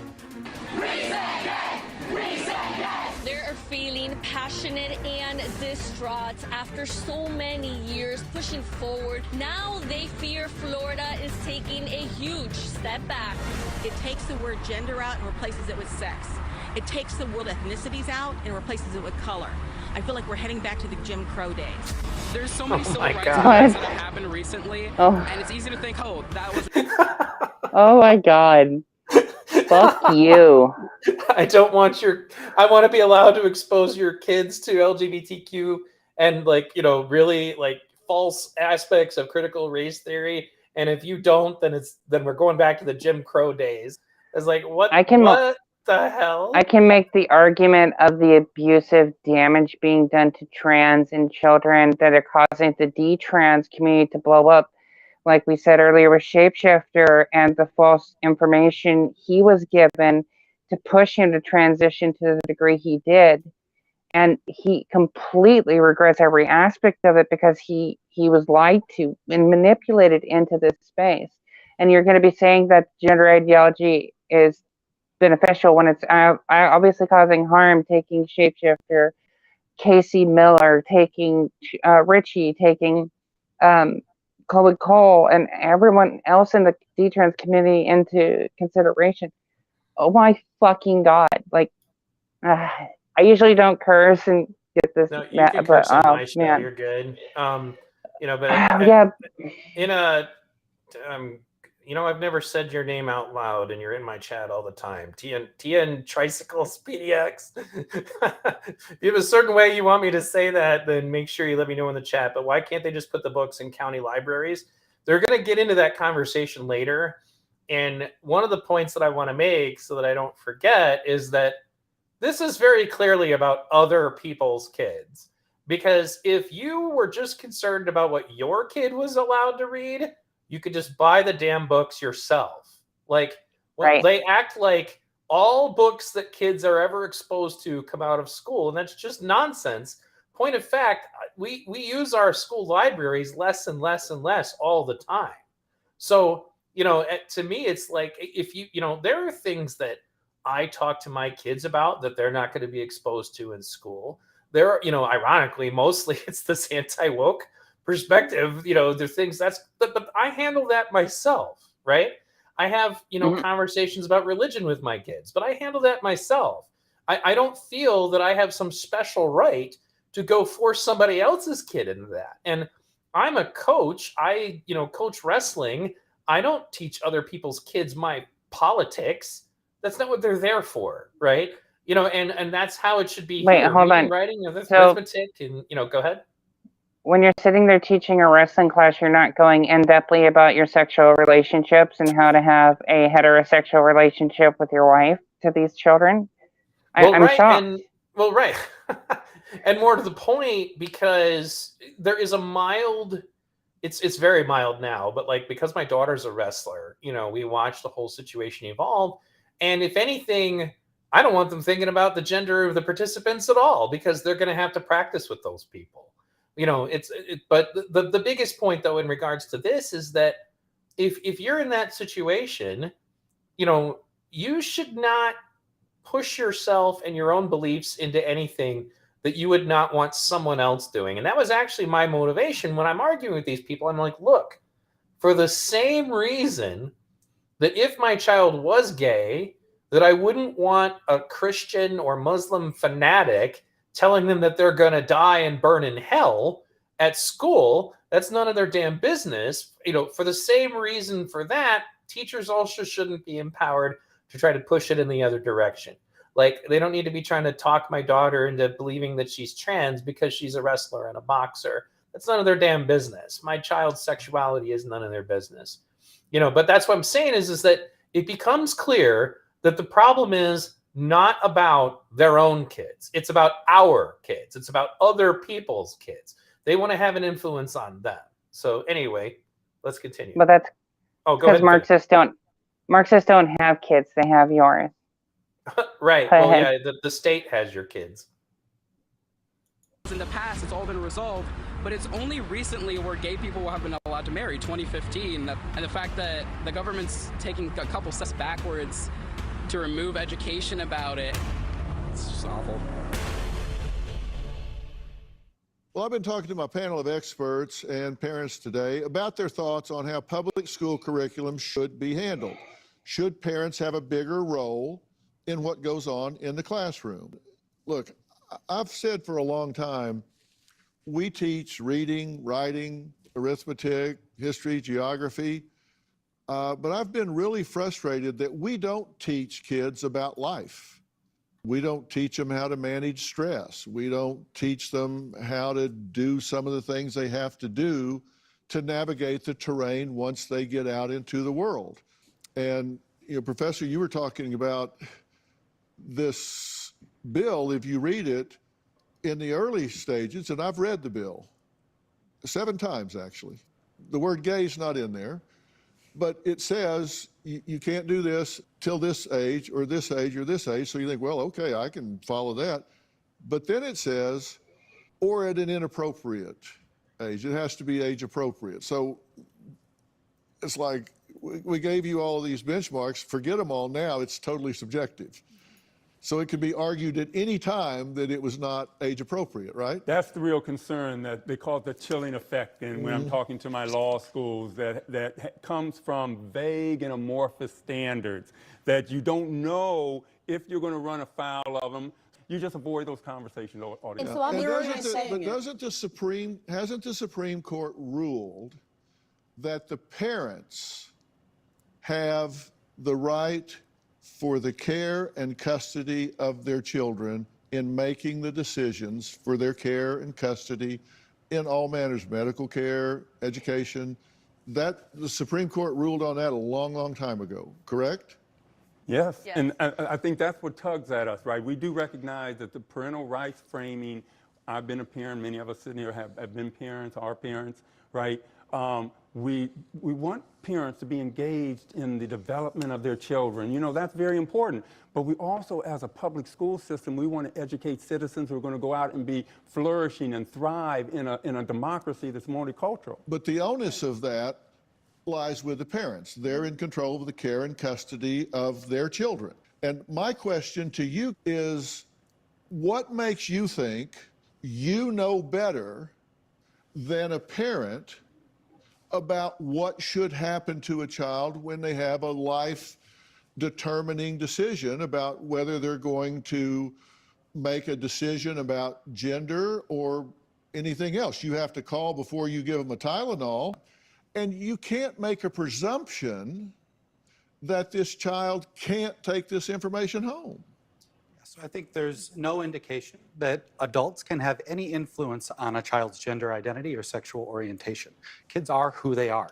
Bullshit. So, and a public school that's for every student, regardless of who they are. Yeah, I was wondering if I needed to have him finish that, but he's going to go on to something else that's equally stupid. But this is where you're going to see also Dr. Phil starts pushing back because there's stuff that he knows. He's a different guy when he's not on his own show because he's got to be somewhat neutral because he's supposed to moderate. But if you want a little bit better idea of what his attitude about this is, watch his recent Joe Rogan appearance. But even he eventually just gets to the point he can't handle the BS and he starts, calling them out. But like this notion that adults can't have any impact on it. The funny thing is that that's not even what they believe. Like they don't want to talk about John Money. They do their best to try to ignore that he ever existed. But John Money, the guy who did the basically grisly experiment on a pair of twin boys, telling the parents not to tell the kid that they were actually a boy and just raised them as a girl, and both of those kids ended up killing themselves. But one of the things that was part of his perspective is he believes your gender identity and your gender sexuality or whatever is all determined by early early stimulus that happens when you're a kid. So they honestly believe, well, they're not going to admit it, but they honestly believe that if you get this stuff into the minds of kids at a young age, that it will have that impact. And I don't actually feel that that's what happens. I mean, my mom would have been totally open to the idea if I was gay. Like I asked her one day, what would you say if I ever told you that? She's like, well, I'd be like, when do I meet him? Like, she just didn't care. Right. So it's not like I was ever told I couldn't be. I'm not interested in men, and nothing would make me interested in men. Like, I just don't find them attractive. And I'm not, I guess my point is just to say that, at the beginning of all of this, that John Money guy is the one who started all of this shit, and all of his work was based on lies. And I tried to figure out, well, how much of an influence does he still have? And I was on the website of a university, and it was in the gender studies area, and they still list him as the founder of all of this stuff. So in other words, they're aware, everybody's aware of what this guy did. It's been public knowledge. And he just flagrantly lied in all of his work. And he claimed that, those two boys adjusted just fine. And, and that's just a flagrant lie. That's not true at all. The person ended up finally finding out what their real gender was. And like they immediately, retransitioned back to where they should have been, and took a different name and all of that. But none of that's in any of his reports. So if you want to know about that, you got to do things like watch the Oprah episode where they brought one of these boys on. But they don't want to talk about John Money. And if you bring up John Money, then they just try to say, well, you're transphobic or something. They brush it off. And they talked about Kinsey in What is a Woman, but they didn't really talk as much about John Money. And I really think that they should, because, of all the work that I've seen there, there's one other weird thing that I think connects the Antifa aspect to this. And I have the links to this in my Discord, and I was planning on doing a show about it eventually. But like, there is an anti-fascist author who believed that fascism was sexual repression, so that one of the best ways to fight fascism was to make sure that children are exposed to sex at a young age, and made comfortable with it as soon as possible. And that's how you fight fascism. I was like, that's the problem with a bunch of this, is there's a lot of parapolitical attacks to push Marxist ideology, communism, and socialism into the American sphere and to literally destroy our country. And I'm a patriot myself. I'm always been a patriot. I love my country. I am not a fan of my government, especially the overreach of government. But I love my fellow countrymen, and I would die for this country. And I saw somebody else mention before about you can't force somebody into a gender ideology. Tell that to the D-trans people who got pushed and pushed and pushed into the gender ideology, and look where they're at now. Look at the video of Shapeshifter crying because she's constantly misgendered. Look at me and how many times I get othered because I can't be trans because I have a DSD. Or I have people in the DSD community who are mad at me because I'm trans, because I transitioned from male to female. And it's just nonstop on every side of it. So you can't tell me that you don't have people pushing you to be a different gender ideology. There's people pushing it all the time. I mean, there's the saying of being pink-pilled. I don't know how many of your listeners have heard that saying. I don't, I'm not familiar with that, but go ahead and share it real quick so that I know. So pink-pilled is somebody that transes you. We actually have people that admit that they are transsexuals, and they go around trying to convince other people they are trans and break them. And will socially engineer them to think that they are trans, and to just for the purpose of starting the transition. And they don't care about if you have suicidal ideation. They don't care if you kill yourself afterwards. Once they trans you, that's all they need. Right. Oh God, Keffels. The Keffels debacle. Oh God. Well, and I want to take a moment to address this. So if you want to remember pink pill, there's another one I want to suggest to your fans. Bathtub estrogen. Look up the documentary Bathtub Estrogen. Oh my goodness. I'm almost terrified to know what that's about. No, but okay. Yeah, Richie suggested it. Well, right. So Zeo Gold, no, it's not that all commies feel this way. In fact, so what this is about, okay, so for example, being a sexual deviant in Soviet Russia was not popular, okay? They had a very kind of hard line about this. When they get involved in this stuff, it's about destabilizing and causing division in our countries. That's like, if you watch Yuri Bezmenov give his explanation of the KGB strategy to kind of divide and conquer a nation, the sexual identity stuff is just another way to frame Marxism, just like critical race theory is, racial Marxism, and queer theory is queer Marxism. The idea is that you just do it, in each one of these layers for that purpose. So it's really important to understand that, I'm not saying that there are not communists who have that feeling, but the communists that are involved in this situation. So for example, I still strongly feel that China is directly involved in what's going on in our universities. Okay. But they're not super big on this stuff over in China. I haven't studied it very rigidly, but it's not like they're an incredibly sexually liberated country or something. And Soviet Russia certainly was not. So, I don't think that we should attribute this specifically to that. However, there is a weird anti-fascist theory, and it's important to note that there are plenty of communists also who do not agree with Antifa at all. And it's largely because the kind of people that gravitate to Antifa are not the kind of people that you want running your society.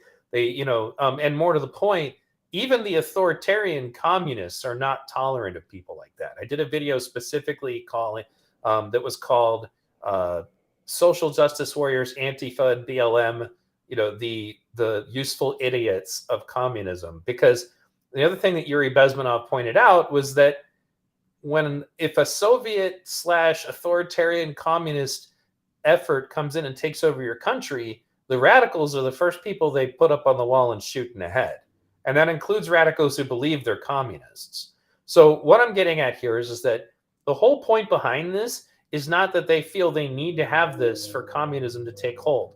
It's that they want us to be fighting each other so that they can have communism take hold. And then if you can try to rebrand Marxism and all of these other social justice theories, then it allows them to try to get Marxist thought into the heads of these people. That's why Black Lives Matter, the three founders are all, Marxist millionaires. And, they didn't talk about Marxism. It wasn't Black Lives Matter, plus Marxism. That came later. Like, they wait until they have you. It's just like a cult. They wait until they have you really deep into the cult before they start sharing that stuff with you. And that's why you got to dig a little deeper to stumble across Patrisse Cullors calling herself a Marxist. And then there's another video of one of the other founders whose name is escaping me, literally at a communist socialist convention, saying that, yes, we believe Black Lives Matter, but Black Lives Matter will never matter under capitalism. Like they see it as an in. So that's really what that's about. I just wanted to clarify that point. Did you have anything further before we went on, Freya? Yeah, I know Steel Stargazer had a question for me. What is the purpose of pushing transition? So it depends on who you're talking about, because there's several different directions that are pushing transition. So when it comes to the actual transsexuals in the community that are promoting it, most of them are doing it because they believe this is what they believe to be the best alternative option. Like I was talking about earlier with the argument that happened last night, where you had one person calling the other one a pedo because they agreed at 14 you should be able to transition. And then you also have people pushing the Marxist gender ideology, where it's about destabilization and taking control and power and increasing more people, because like legitimately so many people in the gender ideology think that you can't be on the right and be on in gender ideology cult. So they think it's a right versus left issue, or at least that's the narrative they're trying to paint. They ignore all the lesbians and gay people that are on the right side, and it's just like how they pretend like it's only white racist KKK members on the right that make up the country. And it's like, well, no, there's plenty of people of color on the right too. What are you talking about? And it's to destabilize and grab power, because that's what is literally happening within the nation. But then there's also the death cult aspect, where you have people that literally want to kill as many people as possible. Like, look how many people were obsessed with Y2K and Mayan calendar, wormwood, and the world ending. And then they have a means to actually like, oh, well, the planet's dying because of climate change. So we need half the planet to die. And that's where I like made the conversation point about global warming camouflages climate change is just a facade of a conversation about eugenics. Less people, less pollution. Right, and that's why, I mean, it comes back to the depopulation agenda. Like, I don't, I don't think that they, I think that they're past the point where something like Alex Jones would suggest, which would be, that they're just going to kill a bunch of us. I think they're doing everything they can to try to avoid having to do something like that. And if they can just con us into, sterilizing ourselves. The other thing is the anti-family movement, man. Like, they want women to believe that it's slavery if they have kids. You know, the there attack seems on to the be, nuclear family. right, and this is an ongoing thing, you know, and I do believe we need to pay attention to our population, obviously. You know, I don't believe in draconian measures to do that. We're not to the point that I think it's critical yet. I do think in the future we may have to look at what we should do about it, but at that point kind of becomes obvious. If you don't have enough food, you know, and large masses of people are starving, well, then you're likely to have a lower birth rate, you know. And you would work on awareness for that, obviously, but I would think that that should be on a birth control level, you know, not on a post after someone's born level, you know. But in any case, you know, so Steel Stargazer says, Freya, thank you, appreciate your explanation, good vibes. You know, you are one of my more popular panelists, by the way. People always talk about that, so you know, I didn't know that. bask in the love, Freya, bask in the love. So, all right, let's continue. Or where they come from, sometimes we're going to need to provide education that keeps them safe. So safety is foundational to learning. Trans kids who are affirmed in their identities have mental health that is no different than their cisgender peers. So what I think That's not true. 100%. is true. Well, hell, no, it's not. Kids who are affirmed in their The suicide risk of the transgender population is 3 times that. So when we look at the Trans Youth the general Project population, in Princeton with need help. Christina They Olsen, so there's a New information all the time. That's the pushback I was talking about. He's like, nah, sorry, you ain't doing that. You're not going to get away with that. Because this is one of the stuff that he was talking to Rogan about. He's like, no, you don't have that information. He's going to get into that a little more, so I want to let him finish. You don't have all that information, and why would you exclude the parents? You know, so he calls them out right there, where they say, first of all, they say they have the same psychology as normal kids, and like, no, they don't. And you know, they then say, well, those who are affirmed, like they think that if they can get all of us just to go along with it, that somehow all of these kids' problems magically go away. And while I'm certain that it helps, obviously, like I said, most of the stable trans people that I've met, no amount of not affirming them would change their point of view, nor would it make them suicidal. You know, you would just treat it like you do if you're dealing with any other person who's unpleasant or bigoted. That isn't going to make you go kill yourself.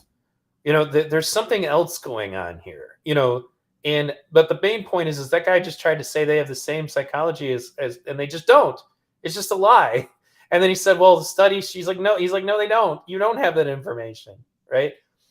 It's astonishing to me how many of these mainstream medical associations have jumped on board with this stuff, and there's just no body of evidence to support it. Nowhere near enough to support this drastic change we're making in our society. Did you have a comment?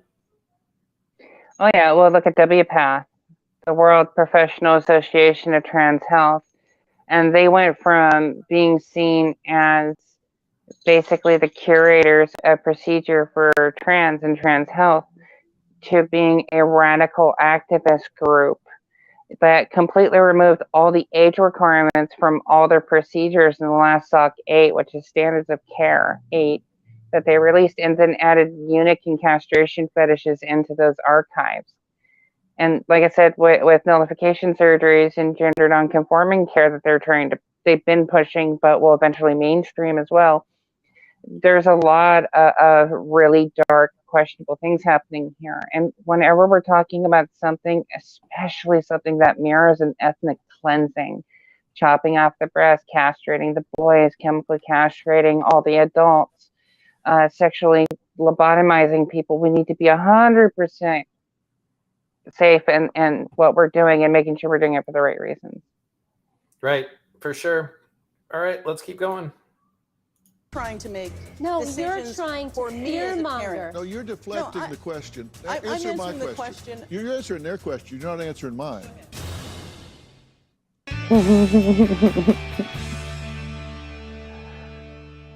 Why would you exclude the parents? So here's you asked the question to me, and to be clear, as a parent, I expect to be engaged in all aspects of my kids' learning environment. That's really not the issue.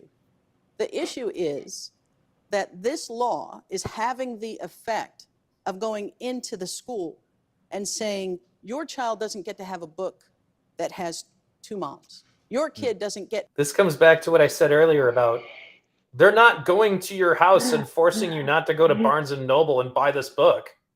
I know, they're not right? taking it like it's like nobody's stopping you from doing that on your own. That's the issue, because they're trying to act like, no, you're trying to take something away from my kids. It's like nobody's trying to stop you from doing anything with your children. Nobody has said that. You could do that yourself. Like, if for some But we're saying it reason doesn't belong in school as standard issue to the curriculum. Well, right, because this is a topic that we as parents want to be able to handle ourselves. And for the same reason, again, if I saw a parent like chastising an LGBTQ kid, I'd be like, shut the F up right now. Just leave the kid alone, right? Like but that's the whole point. That's why this was a topic that was supposed to just be taken out of it. Like, it's just like, no, fine, you have your own opinion on it. We're not going to deal with that in public school.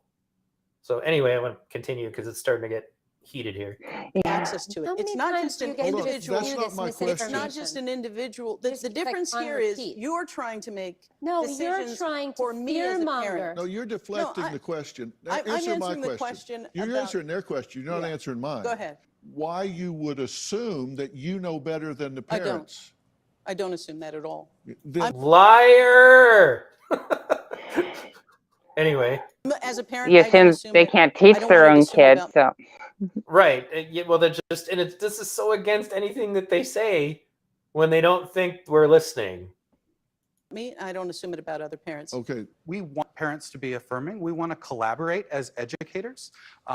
What we recommend for trans kids and LGBTQ youth is that they achieve congruence in all aspects of their life. So they're able to be the same person in community, at school, and at home. And we want to provide access to information that's going to make that possible. And I think that's the role schools have. The big piece that's missing from this is my 5-year-old child. We asked for education. We were told no by our school because of parents and their rights. And so watching as a parent and my rights and my child's rights to education being violated because of things like this bill, I get up in arms. I think. What stops you from doing it at home? Right, exactly. This is the ongoing theme. You asked your school to handle this. Why don't you do it yourself? Like, They don't want it. Okay.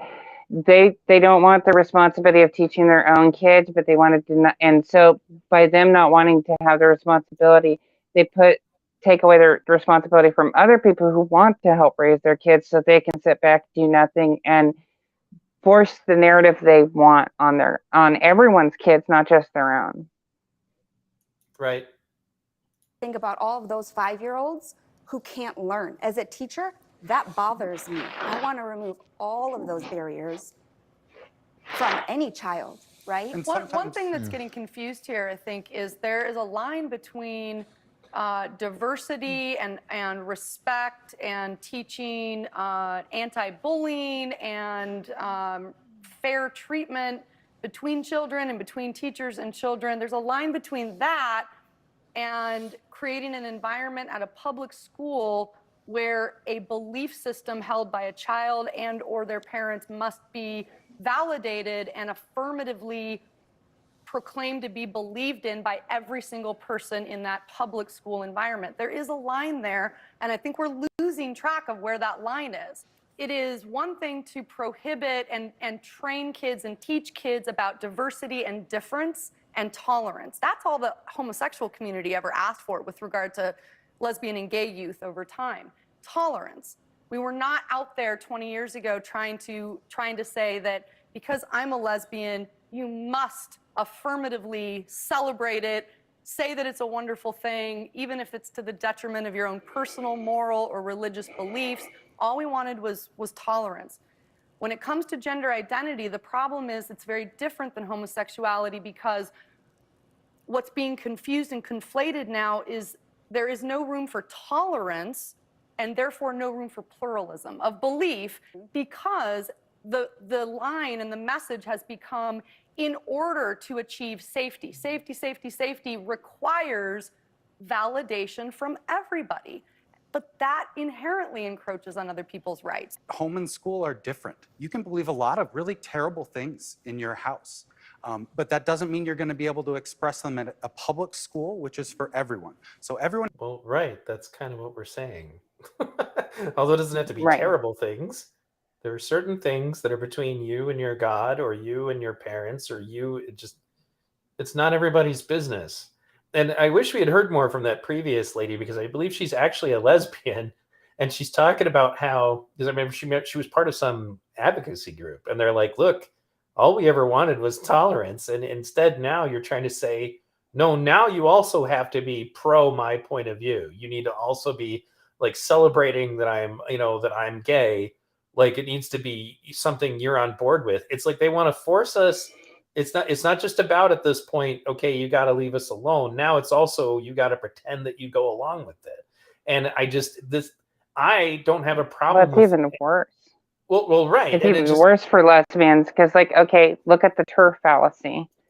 Right. So I don't know if your listeners know what TERF means. So trans exclusionary radical feminist. Right. And the birth of that phrase came from one specific cause: a lesbian that refused to have sex with a trans woman that was pre-op. Right. And because she was like, oh, well, why aren't you willing to sleep with me? Oh, well, if you were post-op, I would be more inclined to do it. But I'm a lesbian. Well, I'm a trans woman. I identify as a lesbian too. And so they're appropriating that space and then trying to force them against their will to sleep with them. And it's like, how can you not say that's not pure rape culture? Right. And I remember I read another article that was specifically, it was written by a gay black man who made it, he made it statement that white gay men are not allowed to put preferences for race, into their bios on dating apps. And that, and went on to say, if you just spent more time around us, you'd start finding us attractive. And to me, I was like, this sounds dangerously like the trope of the guy who really wants the girl to date them and doesn't care if they're not into them. And if you just hung around me longer, then suddenly you'd be into me. Like, I'm like, how the hell can you write this shit? I mean, to me, the funny thing is like, I'm usually not attracted to Caucasian women as much as I am to, I like Native American girls. I like Hispanic girls. I don't dislike, and I have been attracted to Caucasian women. What I'm getting at is that racial preference and attraction has nothing to do with like the racial identity of the person in question. There have been black girls I've been attracted to. And so it's not impossible, but it's not often. And that's just a preference, but it's not like I hate black people because of that. Like my point is that the ability to be able to say that you're not allowed to have a preference outside of me. And if you're not willing to date me, then you're phobic or something. It's just ridiculous. I'll date anybody I'm attracted to. It's just that simple. And I've met, there are some trans women who present very beautiful. Like, so it's like, it's entirely possible. I mean, I'm way past dating at this point in my life, but at the same time, you can't just tell someone you have to be comfortable with this. And if you're not, there's something wrong with you, because that really starts to sound like the toxic masculine trope of just coming on to a girl who's made it clear she's not into you. I don't get how that's okay now. But then again, the women's rights thing is very conveniently, disappeared anytime it's not convenient to this conversation. Well, look how much harm trans women, more or less specifically, have caused. There have been trans men that caused this problem too, especially with dating gay guys and trying to force them into it. But like, there's a huge aspect of this that is so conversion therapy. Right. And you can't tell me it's not. And when you're like, okay, I'm a trans woman trying to sleep with a straight guy. Like, I remember a conversation with Alexia where she ends up making a post about a trans woman who's saying they're bitching about the tranny chasers that have been after her and how they're forcing her to sleep with her against their will, and how she's mad at them and trying to do that and make her feel creepy and uncomfortable.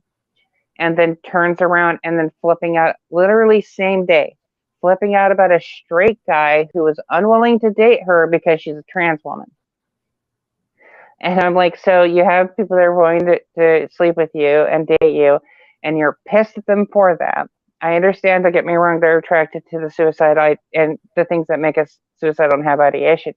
but then to turn around and bitch when you're trying to do conversion therapy on a guy, and you're like, well, I should have the right to hide it from them to force them into sex with me. And it's like, well, no, that's conversion therapy, honey. You can't do that. That's wrong. Right. Somebody made a tweet once that it was pointing out that why is it that it's considered conversion therapy to try to get somebody to stick with their regular gender, or but it's gender affirming to try to get somebody to go along with a gender that they're not biologically suited to, but because I want to comment. Conversion therapy only goes one way.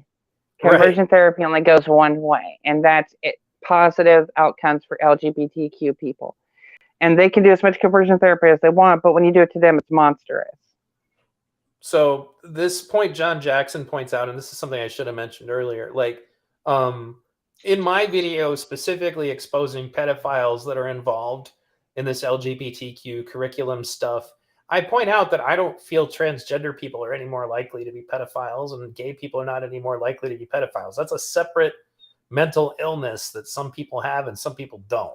And, the point is that there are, in fact, however, and because as a coach for sports, we go through training to be able to recognize these patterns. There are, in fact, however, going to be people who are trying to inject this whole minor attracted person thing into the LGBTQ movement, and they're making headway. And then in some cases, like the teacher, Eric Roman, who just got thrown in jail in a sting operation, who was, seen in Mount Pleasant, Michigan at one of these school board meetings, chastising and mocking parents for wanting to eliminate some of these books from schools. And then come to find out he gets arrested for it right afterwards. There was another teacher in Honolulu who was in a Twitter thread arguing and saying, ironically, you're acting like we want to show kids porn or something. And it didn't age well because it turned out that he was literally making child porn with one of his 13-year-old students that he was having sex with during the lunch periods, at their school, and these are, again, so it's like you have to be aware of the fact that while there's no reason to believe that these people are more likely to be this, there are people who are going to use this as an opportunity to try to push that ideology into this. They're like, oh yeah, and minor attracted people too. We got to talk about that. It's like, no, you're not. So Burger Cat here had a multiple thing here. Let me pull it up because I think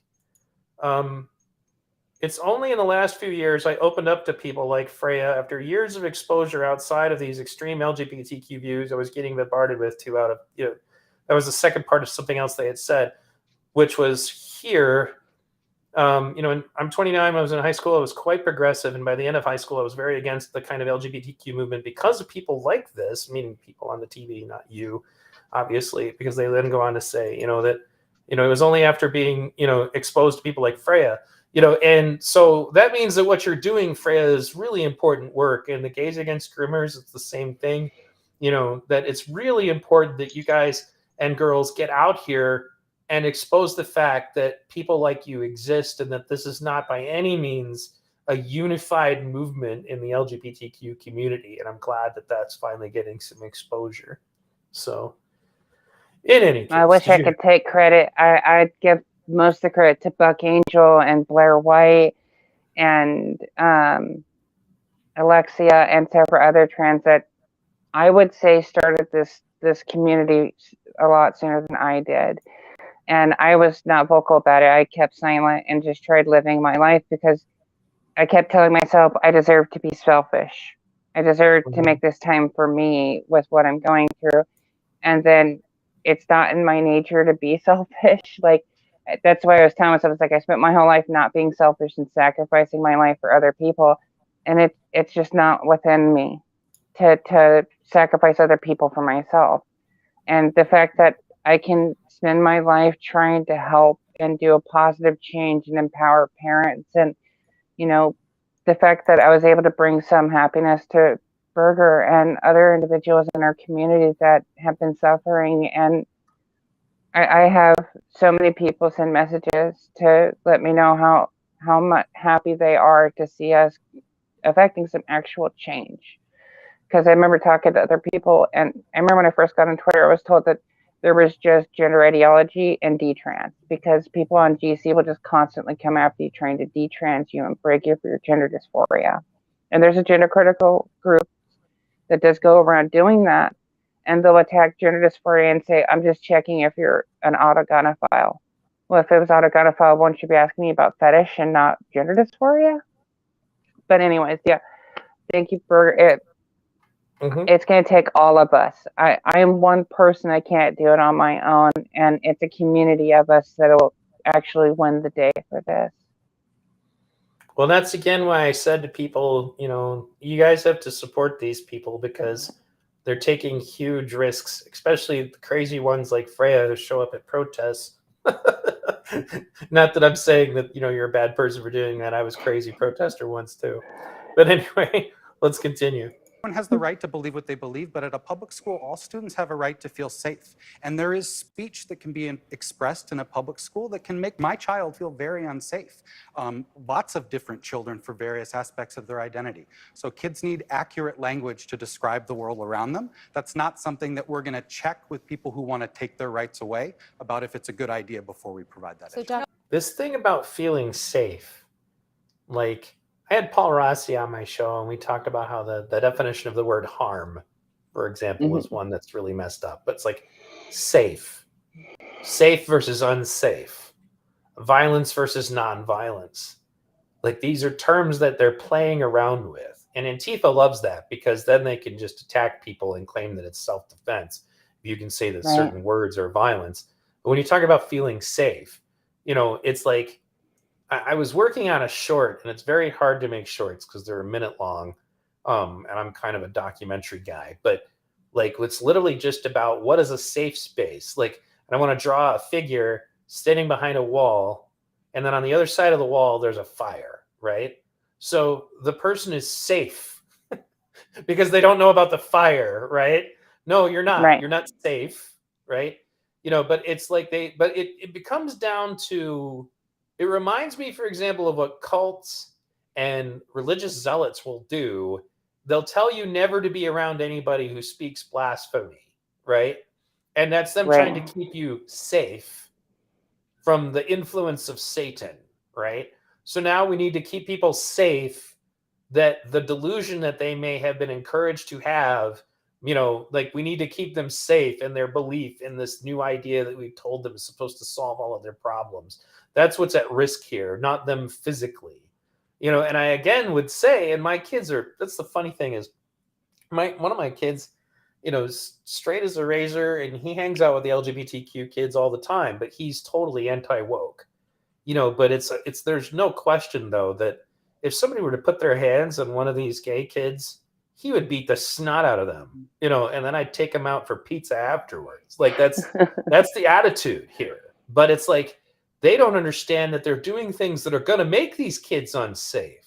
Like, you're going to create a situation where people are going to be more comfortable with that. Like, the right-wingers who showed up and did violence at the WeSpa did it in response to the violence that Antifa did against the peaceful protesters that were there. They didn't help anybody by showing up and doing that.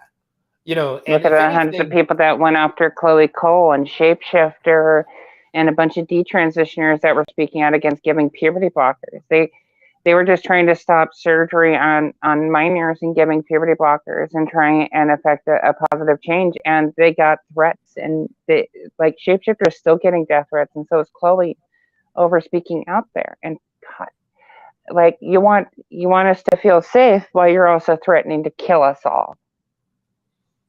So I want to address this. Yes, pedophilia is a mental illness. The reason I say that, THX, is that this isn't something people just decide they want to do. You're either mentally capable of doing this or you're not. For the same reason that not everybody is capable of torturing animals or being a sociopathic serial killer, right? You can't just decide, you know what, I just feel like it. I've decided my path in life is to be a pedophile. When you study, like, there's a documentary called, oh geez, now I'm going to forget the name of it. And I was just told the name of it. But it followed this Irish priest in the Catholic Church who kept getting moved around to different churches because the church didn't want to handle the scandal. So ironically, by moving him to different churches, they were just giving him access to more and more children. but they were able to talk to him directly, and he described what it feels like to be him. And it's like the Divine Witness Protection Program. I've heard of this. Well, it's the show. I'm gonna forget something about Deliver Us from Evil, I think is the name of the movie. But the point is that he described what it's like, and he's like, it's an overpowering hunger that he can't control. Somebody who's like that needs to be taken out of society, just like any other overpowering hunger somebody might have to cause harm. But the reason why I say it's a mental illness is you have to be broken. Like that, there are not just people who can do that, you know. And I've seen, you know, there was a story. It was on a TED Talk once, where this lady just kind of described the life of a pedophile who realized what he was, and as a result took huge measures to be sure he was just never around children, right? Like he understood it, that it was a problem, that he could be dangerous, so he didn't go to beaches because he didn't want to see any children at the beach. He didn't, you know, if ever going to be in a situation where were children, he would leave, you know. And so that's why I say it's a mental illness. But what we have to recognize is that the problem that's going on now is the people who are trying to normalize it as if it's a sexual orientation, just like anything else, right? And, you know, I guess you could sort of try to define it that way, but here's where the difference is, right? Consenting gay people don't do permanent psychological damage to each other when they have sex. You know, I have somebody in my life. Well, right. But if it is, it's not just because it's gay sex, though. If it's consenting, you know, adults, right? Whereas children who are exposed to sexual activity, I have somebody in my life who has this problem, and it's ruined. She'll never have a relationship. She looks away when we're watching movies, you know, that just because people are kissing, right? Like it has destroyed her life. So that's an indication, no, this is not normal, right? You're ruining people's lives with this stuff. And anybody who has that capacity, and just like any other, I mean, it's like everybody has negative impulses at some point in their life, but not everybody murders people when they get angry, right? The people who can't control that have to be taken out of society. You know, well, I had a friend growing up, and her tale is extremely tragic tale. And okay, so her stepfather was raping her, and her mom wouldn't listen. And I remember for years sitting there and supporting her as best I could. But you know, we're teenagers. And then he finally gets caught.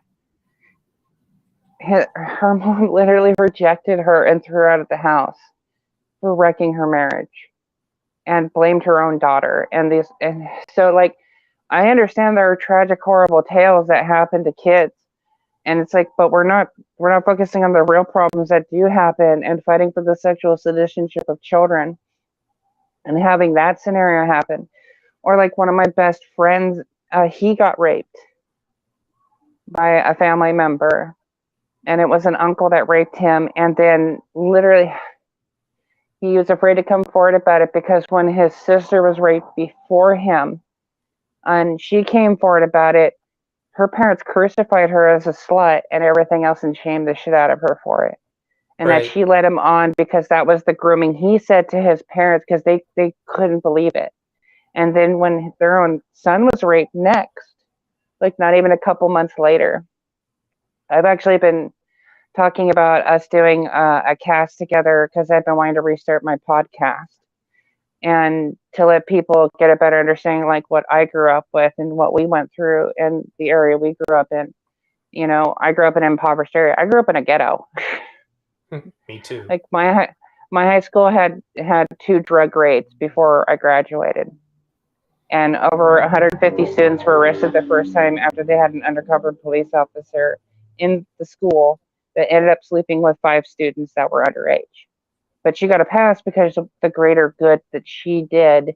And it was a female sleeping with male students, so it was okay. And I'm like, well, no, that's not okay on any level. Right. Yep. That's a weird, like, contrast. hypocrisy.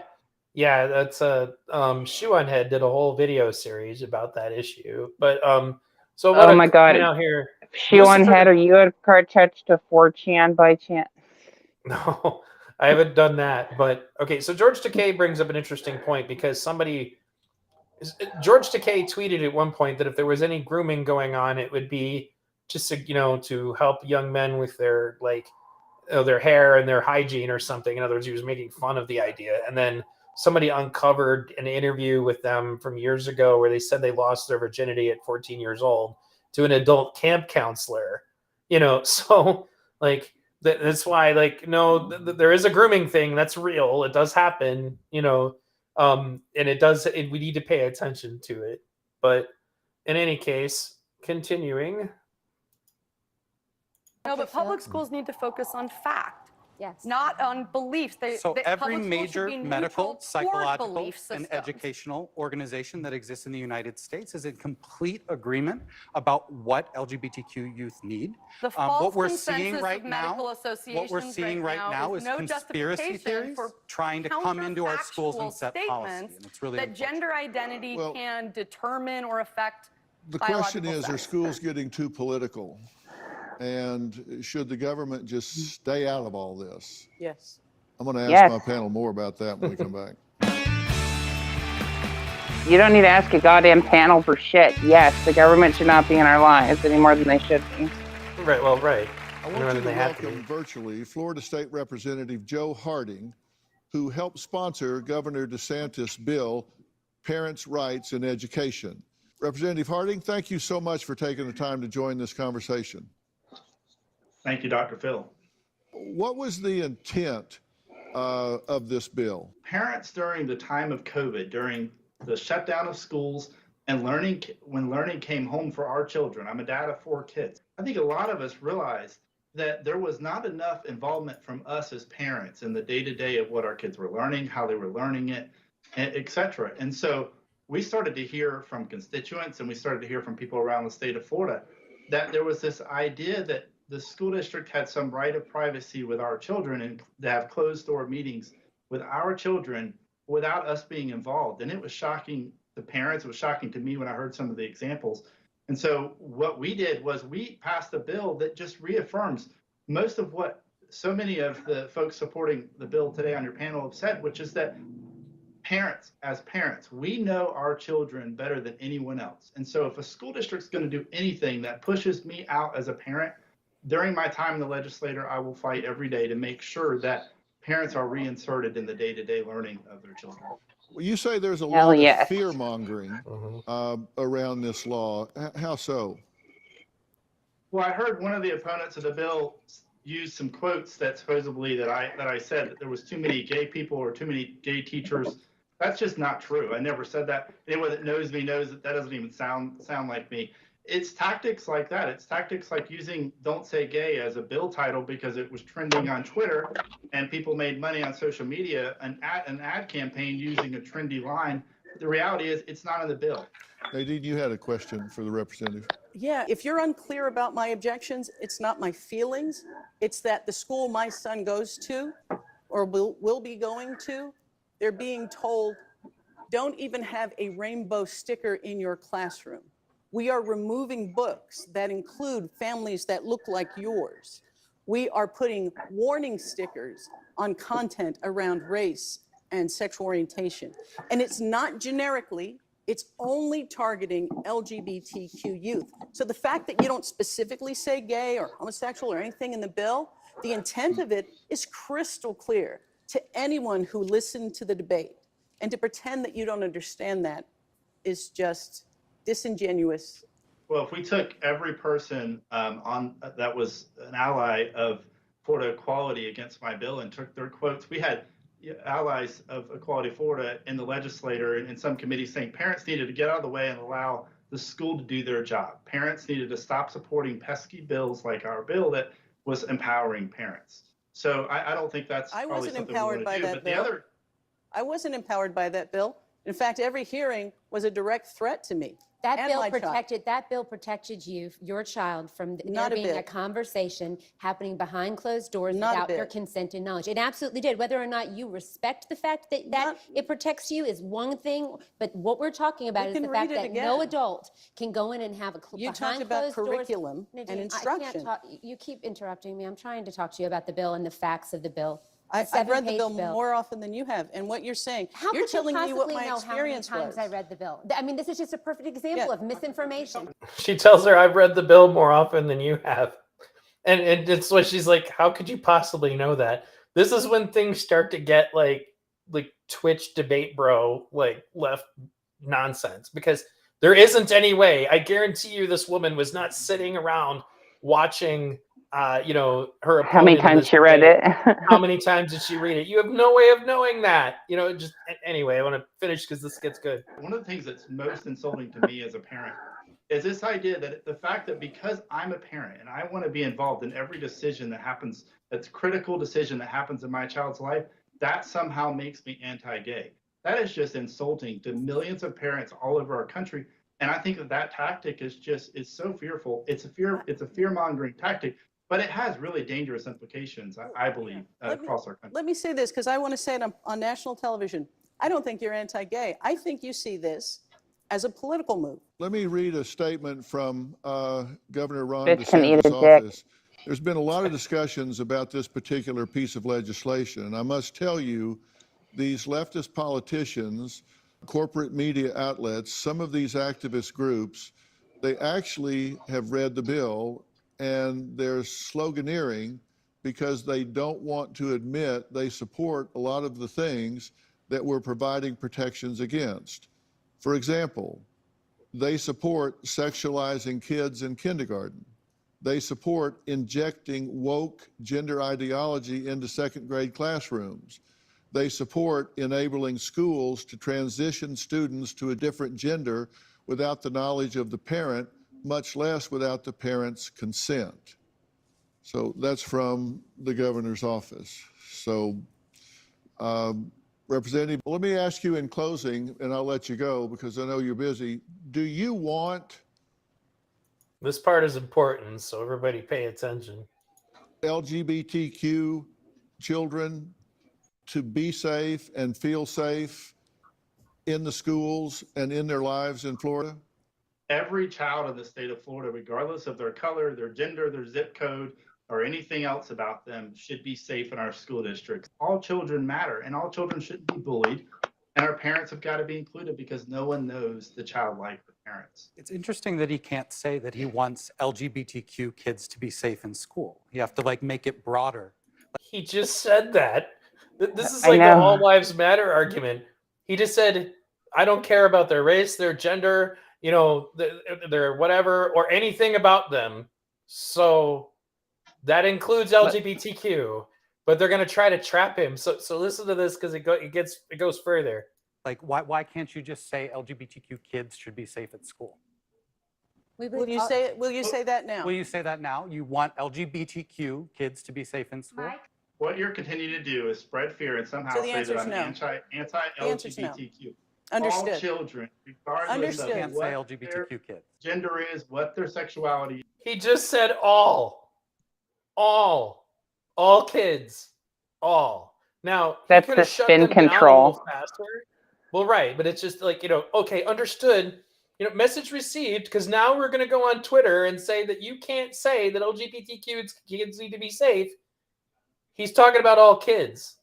What part of all? So, where's the trans person in this debate? Where's the actual transsexual here? I only see a bunch of straight people making these decisions on our community's behalf, forcing an agenda that not all of us support and stand for. And obviously, with our community coming forward, there's a growing number of us that disagree that gender ideology is the way to go. So, that's my biggest problem here. Seeing all of this, it's okay, straight. Well, the straight, black woman okay, knows straight. that she was a lesbian, but the rest of them I have no idea. But the notion that they Okay, needed to but she's not trans, and she's Well, wanting right, to no. teach kids about sex, and it's she keeps pushing transgender, okay, can you justify what's happening in schools without appropriating transgender people or people with DSD conditions? Right. Yeah, that's important. And it was important to me also to bring this up because if you say all lives matter, you're called a racist. Right. I'm against, it's the anti, like you said, it was when the BLM came out, and then the All Lives Matter spawned off of that, because it was only pushing that these lives are the only ones that matter. And the idea of all of us uniting together and just being seen as, humanity itself. That's a horrible idea. And it's like, okay, but I thought we wanted to come together. I thought we wanted equality and union. Like, what are you really fighting here? It sounds more like you just want to push your political agenda. And the idea of universal brotherhood is distasteful to you. Right. I did want to address something just to finish this point with THX. Mental illness isn't being normalized. This is in response to what we said earlier. I don't feel that, okay, when you talk about, there are some mental illnesses that now, like, every kid on TikTok seems to need to claim that they have a mental illness because it's like a way to be cool or something. But nobody's suggesting that the harmful, like the ones that are going to lead to people being involuntarily capable of harm. Now, and we just stated earlier on, THX, that there is a movement that's trying to get quote unquote minor attracted persons added to LGBTQ. And there's still plenty of people in the LGBTQ movement who are onto that, are like, nah, don't think so, dude. And that's what Gays Against Groomers and Trans Against Groomers is about. So I'm not suggesting that there aren't people that are doing that. What I'm getting at is what was important for me to communicate to you, THX, was that it is a mental illness. It isn't something people can control. That's why I said that and that doesn't mean it's less dangerous. That means it's more dangerous. Like, when you listen to this Irish guy talking about how he is completely incapable of stopping himself if he's left alone with a child, that only tells me, yeah, you're totally screwed up and you need to go. But it's important to understand that not just any person can be in that situation and just suddenly feel like I need to have this unanswerable hunger to rape children. It doesn't work like that. So anyway, I want to get back to the main point, was just to say that, and I plan on doing just a separate little video specifically about this moment, because they said, that, they said plainly that, well, why won't you just say that LGBTQ kids can be safe? And like, he just said all children, regardless of anything about them, need to be safe. And that's not enough, because they need to have this, like, he didn't say that LGBTQ kids should not be safe. He said all kids should be safe. But it's like they want you to, like, obey them and use specific words. Super chat from Burger Cat. I just thought I deserved some more dollaroos. That sounds like an underwear, like underoos, or maybe it's a cereal, right? Because this conversation is extremely important. I agree, it is. Thank you again for your super chat. Hint, hint, super chats are enabled if anybody else wants to drop something in the tip jar, folks. We've only been at this for almost 3 hours. But anyway, so let me make this go ahead. Point after yours. I'll make a point. Just hammering down that you guys said that you just watched that go down in real time, which is that that lady called that politician out on public television to say you're doing something political when it was clearly political for her, right? And more to the point, they tried to say, well, you won't say that LGBTQ kids need to be safe, when he just said all children. He didn't say they shouldn't be. But anyway, go ahead. So, like, yeah, 100%. She's trying to do spin control and force the narrative that he obviously isn't for trans kids and LGBTQ kids. Even though he says he's for all of them, she's still trying to force the narrative to paint it like he's not, which is just spin control, like I said. And it's like the virtuous pedophile movement that self-identifies as pedophiles and swears to never act upon it, but they're trying to get normalized nonetheless to exist in the same space. But I remember a while back, there was this guy that knew me, that went to school with me. His name was Jeremy Williams. And where normally I wouldn't be dropping names, with this particular person, oh, they deserve every doxing, horrible thing that happened to them. I have no gripes about if something horrible happens to that person at this point. And let me finish why I'm saying that, because I've never advocated for harm or violence or anything. So this person reached out to me. They were sitting there flirting with me, and I was, okay, calm down. I'm not trying to date right now. I'm at a particular vulnerable point. I'm not looking to date. And then he's pointing that he just got out of jail and that he really that's not my responsibility, fault, or problem. You can go get a friend of yours to help you out there. But then when he started saying I'm rejecting him, then he tried immediately playing, I think I'm trans. So like I wasn't allowed to reject them without flat out just blocking them completely. And this person starts telling me that they're trans and explaining what they believe gender dysphoria was to them. And I started realizing that he's not telling me the truth on anything that we've been talking about. And then I asked him, I was like, okay, you're going to ask me questions about being trans, and I'm going to ask you questions about why you're in prison. Then I finally get the story from him, and he swears that he was on LimeWire, he accidentally downloaded some file, and then he got arrested and was charged with possession of child pornography. I didn't buy that. So I called in a couple favors. I had a personal friend pull up his records and then found out that he was actually arrested in an FBI sting, that he owned a folder on LimeWire that he was selling child pornography to hundreds and hundreds of different pedophiles, and that it was a major sting in the United States by the FBI that popped him. And he had child porn down to 3-year-olds in that file folder.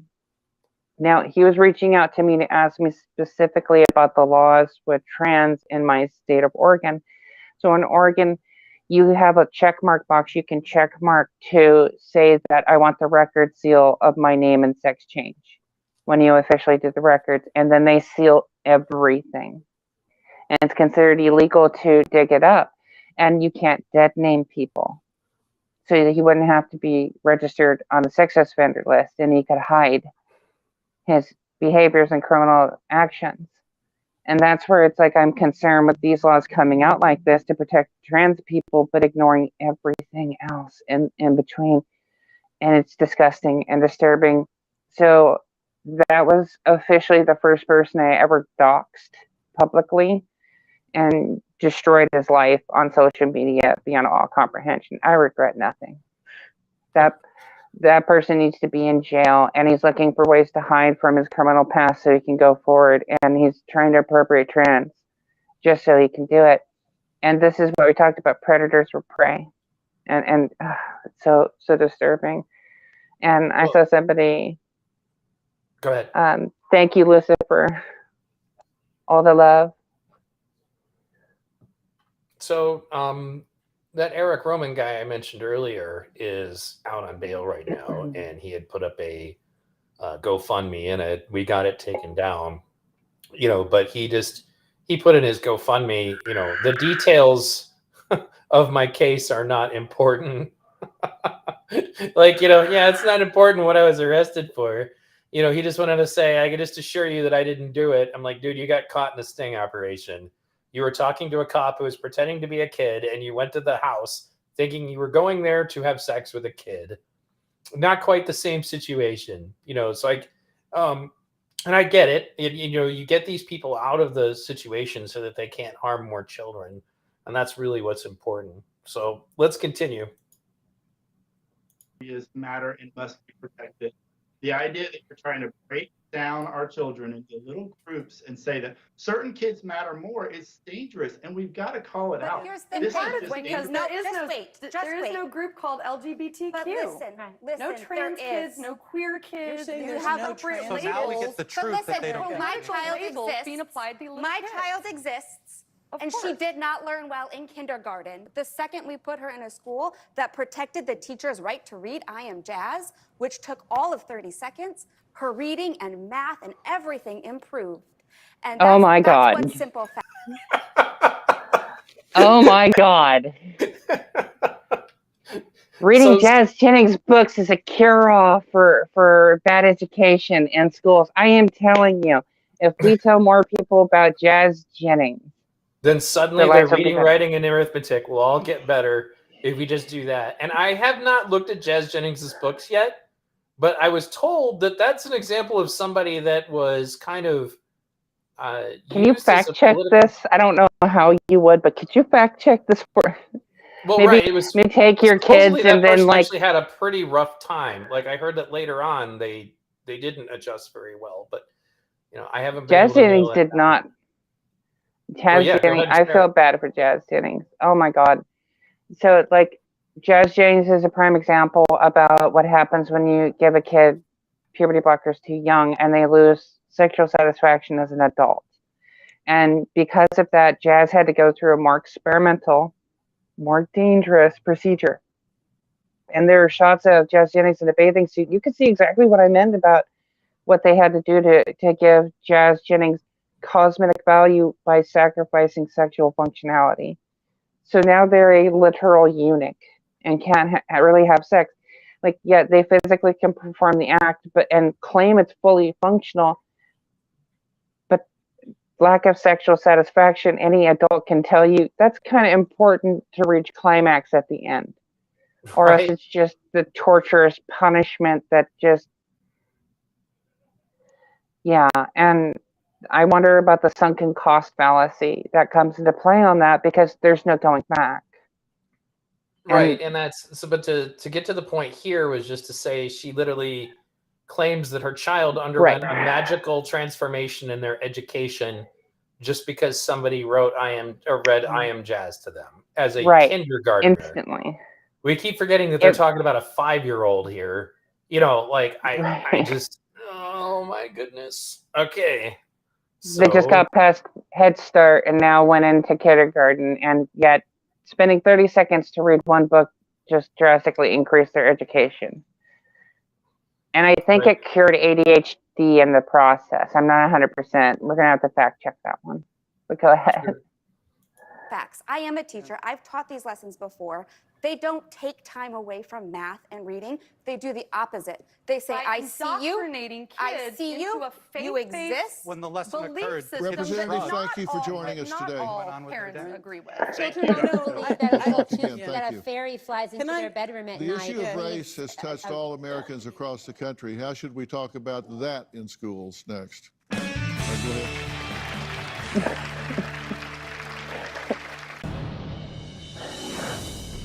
A proposal to change the way slavery is taught to second graders in Texas, and it's facing some backlash. Under this proposed Why are we standard, teaching second graders about slavery? as involuntary relocation. Community leaders reacting after a now controversial draft of second grade social studies standards, which a working group recently presented to the Texas State Board of Education for review. The draft included a section titled Enslaved Peoples in America, and the description in the draft included the language involuntary relocation. Now, just to be clear, if this is actually happening, I'm not on board with renaming slavery to involuntary relocation. But again, I've never heard from anybody who said that they didn't want slavery taught in schools. What I have heard is that they want slavery talked about, this meaning the people on the other side of the argument, but they don't want to talk about the full story because they need to make it a white phenomenon, as if the Middle East didn't create it, as if African countries didn't outlaw slavery well after we did. I did a whole video about this in response to that documentary, Everything's Gonna Be All White. And it was about the whitewashing of slavery. There were African countries where slavery was still legal, light into the 1930s, and it's still going on over there because it was started over there. So anyway, they don't want to talk about the fact that there were people of color who had anything to do with any of it. And in fact, one CRT advocate who I did a show about was named Brittany Cooper. She's a Rutgers professor, and she just lied and claimed that, well, CRT is an accurate version of history, and people of color were peacefully sailing the oceans and trading with one another and never engaged in any imperialism, until white people came around. That's just fiction. It's like fantasy, and then the funny controversy that just went down when they did that movie, The Woman King. And, come to find out that the tribe in particular was actually all of their fortune was made on the slave trade. And of course that didn't make it into the movie. But anyway, I don't advocate this if it's true. Go ahead, Freya. That's the thing. I remember getting in an argument with somebody and they were telling me that CRT is just history. we shouldn't even consider it CRT anymore. It should just be history. And I'm like, that is the most disgusting and disturbing comment I have heard yet when it comes to CRT. Right. And that whole mentality is they're trying to appropriate history itself to push CRT. And it's like, the CRT is so biased and politically motivated. And don't get me wrong, what isn't politically motivated by U.S. history I grew up with? I mean, we omit the fact that George Washington, when he chopped down the cherry tree, well, it was in the UK. One, he wasn't in the United States. He was in the military and the British Army, and that's why they wanted him to lead the military of the United States, was because he knew the military tactics of the British. And like, we omit so much from our own histories. It's just disgusting. Right. But to see slavery be like, I want history rewritten. I truly do. I want all the unfortunate, nitty-gritty, nuanced details, all the bad things, all the good things put into that history book that we're teaching. I want us to have actual truths put back into these lessons, not this political nonsense garbage that's keep being pushed. I mean, there's so much about our history that's omitted and lied about that people don't know about. And how many times I've had conversations, I'm trying to prove it to them, and they're like, no. I watched this documentary about it. I'm like, well, here's an actual news article from back then. Oh, I didn't know you could do that. Yeah, you see, we used to have these things called newsreels where you had these machines where you turned a knob and it actually pulled out newspaper articles going back to decades. Right, you see that in all the detective movies where they're looking up old microfilms of newspapers from trying to research like murders and stuff like that, or like if you're watching Buffy the Vampire Slayer and they're trying to research old like things that happen, like trying to track where a monster might have hurt people before. But yeah, people tend to forget that information is still there. So everything's on the internet now. Right. Well, yeah, we're just hoping that it gets there safely. Instead of slavery. What kind of educators are these who think that slavery is the same thing as involuntary relocation? Here is another attempt to whitewash the truth about history. We've been talking this hour about the feud between parents, school boards, and government over how and what children should be taught in the classroom. Dr. Armour, I'll ask you, why do you think that this is all bubbling up into awareness now? And yeah, Dr. Phil, we had the pandemic, but we also had the George Floyd protests in LA here, 6 weeks in a row, every day, day in, day out, tens of thousands of people in the street, pushing for more inclusion, diversity, and equity in how we thought about ourselves as Americans.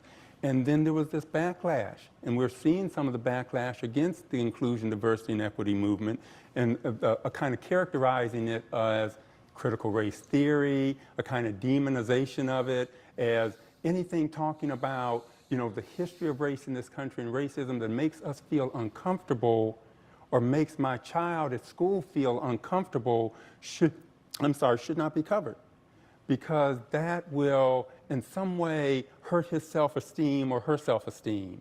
If we're going to live in a So it depends exactly on how this is being done. I was already taught that there were people who did slavery. The issue that becomes a problem, and the funny thing is like, this isn't, I didn't learn this from Tucker Carlson. I very rarely ever watch Tucker Carlson. I'm not on the right. I just went and read the documents myself. Kimberly Crenshaw's book, or writings about this topic, is available online, and you can get the PDFs for free. She openly states that critical race theory draws from Black nationalism. Well, Black nationalism is a racist perspective. It's a Black racist perspective. She openly states that Martin Luther King and anybody who was based on the idea of like assimilation and integration, that they were wrong, and that we should instead pay more attention to Malcolm X during the time period of his life when he was a racist Black supremacist, a member of the Nation of Islam, something that he got murdered for not being part of anymore because he was speaking blasphemy against their crazy racist cult. But the point is that so there's that aspect of it. Obviously, I don't need anybody trying to suggest that segregation was better. I don't want my kids being taught that crap. And I also wouldn't want black kids being taught that crap either, that they have every right to be citizens of this country and treated as equals, and that was working. That's the other thing, is that racism was dying before all of this nonsense. And now we're in a situation where people of color are being encouraged. I say this all the time. It's interesting to me how they just seem to be slowly unraveling the civil rights movement and doing it ironically in the name of equality and liberation for people of color. Because like there's The Root is an excellent channel to kind of go look on YouTube to see them speak the quiet parts out loud. But this one lady did this series called Judge of Characters, and she kind of openly shamed Childish Gambino for having a white wife. So like we want to go after people for marrying cross race. Well, that's undoing the civil rights movement. We want to push for segregation and say that there should be spaces where white people are not allowed to go. Well, that's again undoing the civil rights movement. And we want to encourage people to burn down their own communities. They always want to talk about Tulsa and the race massacre that took place and the burning down of Black Wall Street and say, see, people did this to us and it destroyed our ability to be financially stable. So then, but in the same token, we're going to tell people that burning down your own community is somehow an act of righteous indignation and fighting against the man, when the reality is, as Los Angeles proves, all it does is destroy your local economy and ruin the lives of the people who live there. It doesn't do anything against rich white people somewhere else. And teaching, they've been asking me to do a presentation at my school board, and I'll do it at some point. But it's like, look, I grew up in the ghetto. What those kids need is they need activism towards trying to change the culture over there. And when I say those kids, you'll notice I didn't say those black kids. It's because, like, if you've ever met my sister, you would never believe we were related, because all of her values are based in that. She talks like it, acts like it, thinks like it, has kids by multiple, dads and stuff like that. And I'm not saying that automatically makes someone bad. What I'm getting at is that she was a victim of that culture. And she's gotten her act together now, and now her kids are, doing well in school and all that. But the point is that that is what's holding those people back, and nobody wants to address that. And no amount of telling some kid in some little country town that he's white privileged is going to solve problems for people of color living in the ghetto. It's not going to do a damn thing for them. They don't want to. No. Yeah, it's just, in fact, it's the opposite. Now you're giving a group of people whose culture is already telling them that education is not important and that you should instead be trying to aspire to be a gang member, and to be violent against your fellow man and to kill each other more often than anyone else does, that's supposedly okay. I mean, I just had a semi-debate with somebody named Cypher on this topic, and he's like, well, no, the police are the biggest problem. And I'm like, but they're not. So you're trying to tell me that the police reform issue is more important than dealing with the gang culture? And he's like, well, I mean, police killing people. And I was like, yeah, but what about when they're killing each other? And he got kind of awkward at that point, Now, mind you, he's not I'm the worst person. I'm the worst person for that debate, because, like, I remember, I couldn't tell you and quantify how many times I've been accused of having white privilege. Mm-hmm. And then I'll sit there, well, as a transsexual woman that grew up with the DSD, where was my white privilege when I was thrown in a teen suicide ward, sedated against my will, and threatened with electroshock therapy for having gender identity disorder? Where was my white privilege when I was sitting there with my family and we're watching a 13-year-old selling crack on the street corner because his dad had 2 felonies already on him and he couldn't use a 3rd strike? So he's using his own child to sell drugs. So, I mean, like, I don't see where I had too much privilege growing up in the ghetto myself and dodging drive-bys and gang violence and seeing dead bodies literally in the street, watching 5 cops take on 1 person who was strung out on PCP, who was throwing the cops like rag dolls, and they had to gun him down in the middle of the street. And like, nobody wants to deal with the actual problems and issues here. Like, I remember growing up in a neighborhood where we didn't see squad cars. There weren't police that drove down our streets.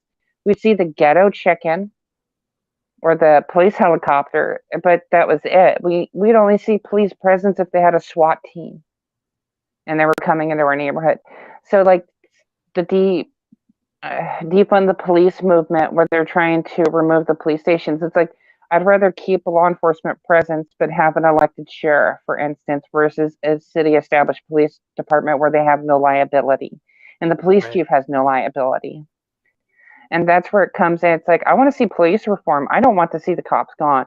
Like, having the Eugene Police Department work alongside Antifa during our protest was terrifying and demoralizing to me. And it's like, they're not an elected official, so we can't just have them removed from office. They have to have the city remove them. And that's Well, messed and up. what's funny is that the WeSpa, when the cops finally got involved, the Antifa was very quick to say the police attacked peaceful protesters in reference to themselves, and then very selectively edit the video to be sure that the only thing we saw was the cops like hitting, members of their press. I did a whole video recently debunking one of them. His name is Vishal, and he will just selectively record everything and then claim that he's a real journalist and everybody else is lying. But anyway, I just wanted to take a brief moment. They don't talk about race too much more in this video. We'll get to the end of it. Cultural society, a pluralistic society that has, an informed citizenry. We're going to have to rely on our school system to give some basic facts about our common social kind of history and a reality. Thomas Jefferson did own people who look like me. George Washington. I was already told that. Did own people who look like me. Was already told that too. In a sense, racism has been at the very foundation of this nation, even by the founders. And to acknowledge that shouldn't. But at the time, it was a global phenomenon. Right. America was, the United States was the trendsetter that broke that system, that started its collapse and crumble. So to sit there and like demonsterize the U.S. as who's the one that trendset that and laid that foundation.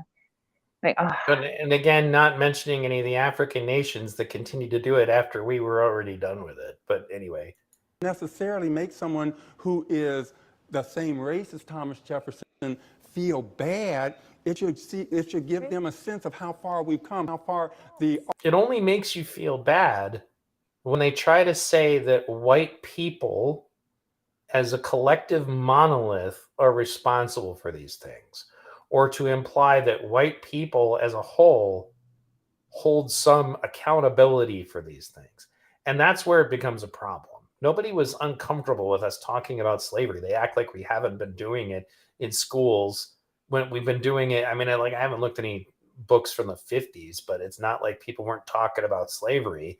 And it's not like people haven't been talking about it recently. They're acting like, see, we're new trendsetters because now we want to talk about slavery in schools. It's just a lie. That never happened. And they're not trying to remove books specifically on this topic, at least not any of the conservatives that I've ever talked to. But what they don't need to do is try to teach current white kids that they are the oppressor. That's where the problem lies, is to believe that every white person is on the count for this. And they will act and say that that's not what they're doing. But again, if you watch my video where I go over Brittany Cooper explaining critical race theory on The Root, she talks about white people collectively all the time, like as if it's all white people did this and all white people did that. But you have to remember, these people are being told they can't possibly be racist. So as a consequence of that, they go around being as racist as possible. And we just had another professor who I duel with sometimes on Twitter. I did a video of him because he got caught saying that it's a strategy to suggest that white people are individuals and that instead we need to treat them as one collective. So like they openly say it sometimes when they don't think anybody's listening. But that's what's making people uncomfortable. It's that you're trying to suggest that every white person is automatically an oppressor or automatically benefits from this. Like, I've been white trash my whole life, and it doesn't make any sense to me whatsoever to teach a bunch of kids that the single mom living in a trailer with 6 kids working as a waitress, desperately trying to survive, is somehow your oppressor. It just doesn't make any sense. But it's a racist suggestion, a racist generalization. And ironically, it really reminds me of the demonization of Jews by Nazis, because it was the same thing. All Jews are this, right? And they claim that they want to fight Nazism, but that they're playing with the same playbook. But let's keep going.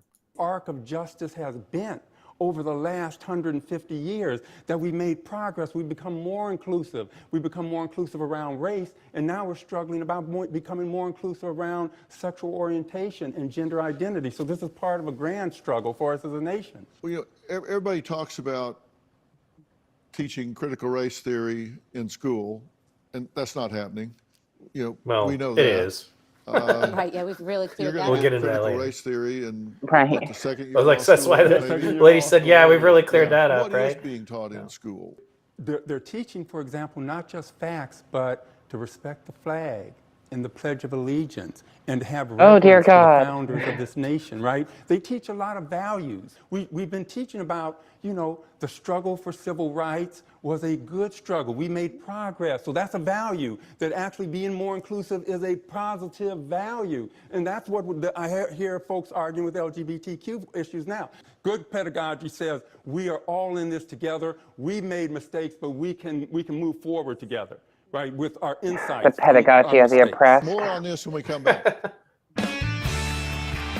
So that was all I wanted to play of that specific video. There's one other thing I want to watch with you real quick, but go ahead and comment on your thoughts about that after. I do want to make one quick comment that occurred to me. Like, because there are people who don't want us, like, teaching kids to be comfortable with the flag. You know, if you want to solve this problem, teach about Black heroes like the Tuskegee Airmen, who were the finest bomber escort pilots of World War II, who, when the final That bombing runs also- were being done, that they were literally the best, and that the bombing runs that had to be the most dangerous, the bomber pilots actively asked for the Tuskegee Airmen. Well, what flag was on the plane they were flying? Well, They're let's Americans. also not forget, since you're going to bring up the Tuskegee Airmen, the experimentation done on them was syphilis trials against their Sure. knowledge and wills, because they Well, were right. experimented on, and the U.S. government, well, their government issue, they don't have rights, so we can get away with doing this. And they did horrible experiments injecting really bad cases of syphilis into these men to see how it would react to them and how it treated them.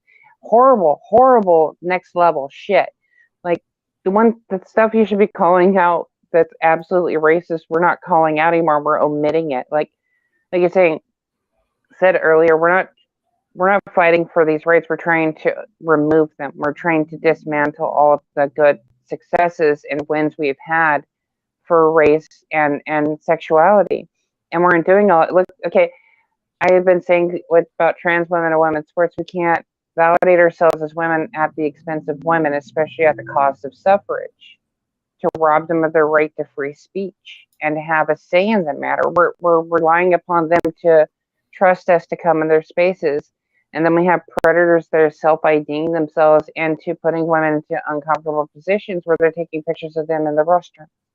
And there's an entire porn section on Pornhub for the Gap section of trans women going into women's bathrooms and then masturbating.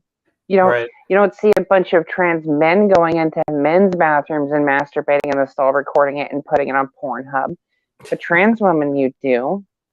Right. And it's just disturbing and fucked up. And like I've had the argument with feminists, and they're like, "Oh, well, you see, that's justification why you don't deserve to be in the bathrooms." And it's like, I'm not doing these things for one. And you're lump summing me out with these people, so we're all guilty. Not even guilty until proven innocent. We're just all automatically guilty because of our sex. That's sexism. You don't fight sexism by being sexist. And your idea of doing it's not helping, and you're making it worse. The reason why they're doing that is to spite you because of your movement. Like, we're not fixing the problem here. All we're doing is making it worse. Why aren't we trying to fix the actual goddamn problem? Well, and what I want to get at is I'd be totally fine with them talking about the illegal experiments of the Tuskegee experiment. I would also add to that, though, MK Ultra. You know, that's a real thing. We declassified it later, you know, but I have a friend who makes a lot of documentaries. His name is Scott Noble, and he got into making these documentaries because he had an aunt who was like your typical crazy aunt in the attic who was a victim of MK Ultra. Like, those kind of experiments happen all the time. And I guess what I'm getting at is that we could talk about general government corruption. I'd love to see more of that in our education. That'd be fine with me. So let me go ahead and play this clip here real quick, and then we'll be almost done. You're never there for a birth or for any other milestones. And now I learned that if she wants to be a cat or an elf, or if she wants to change her name, that you won't even tell me.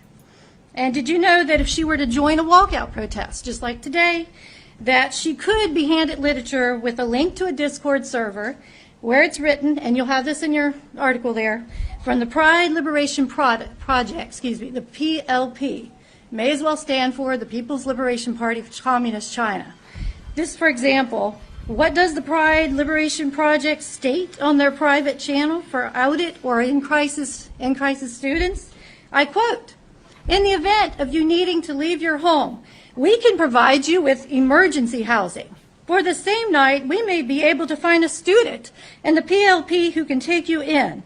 We may also be able to find a college student at GMU, JMU, or DC schools who can give you a couch/place to sleep in for the night.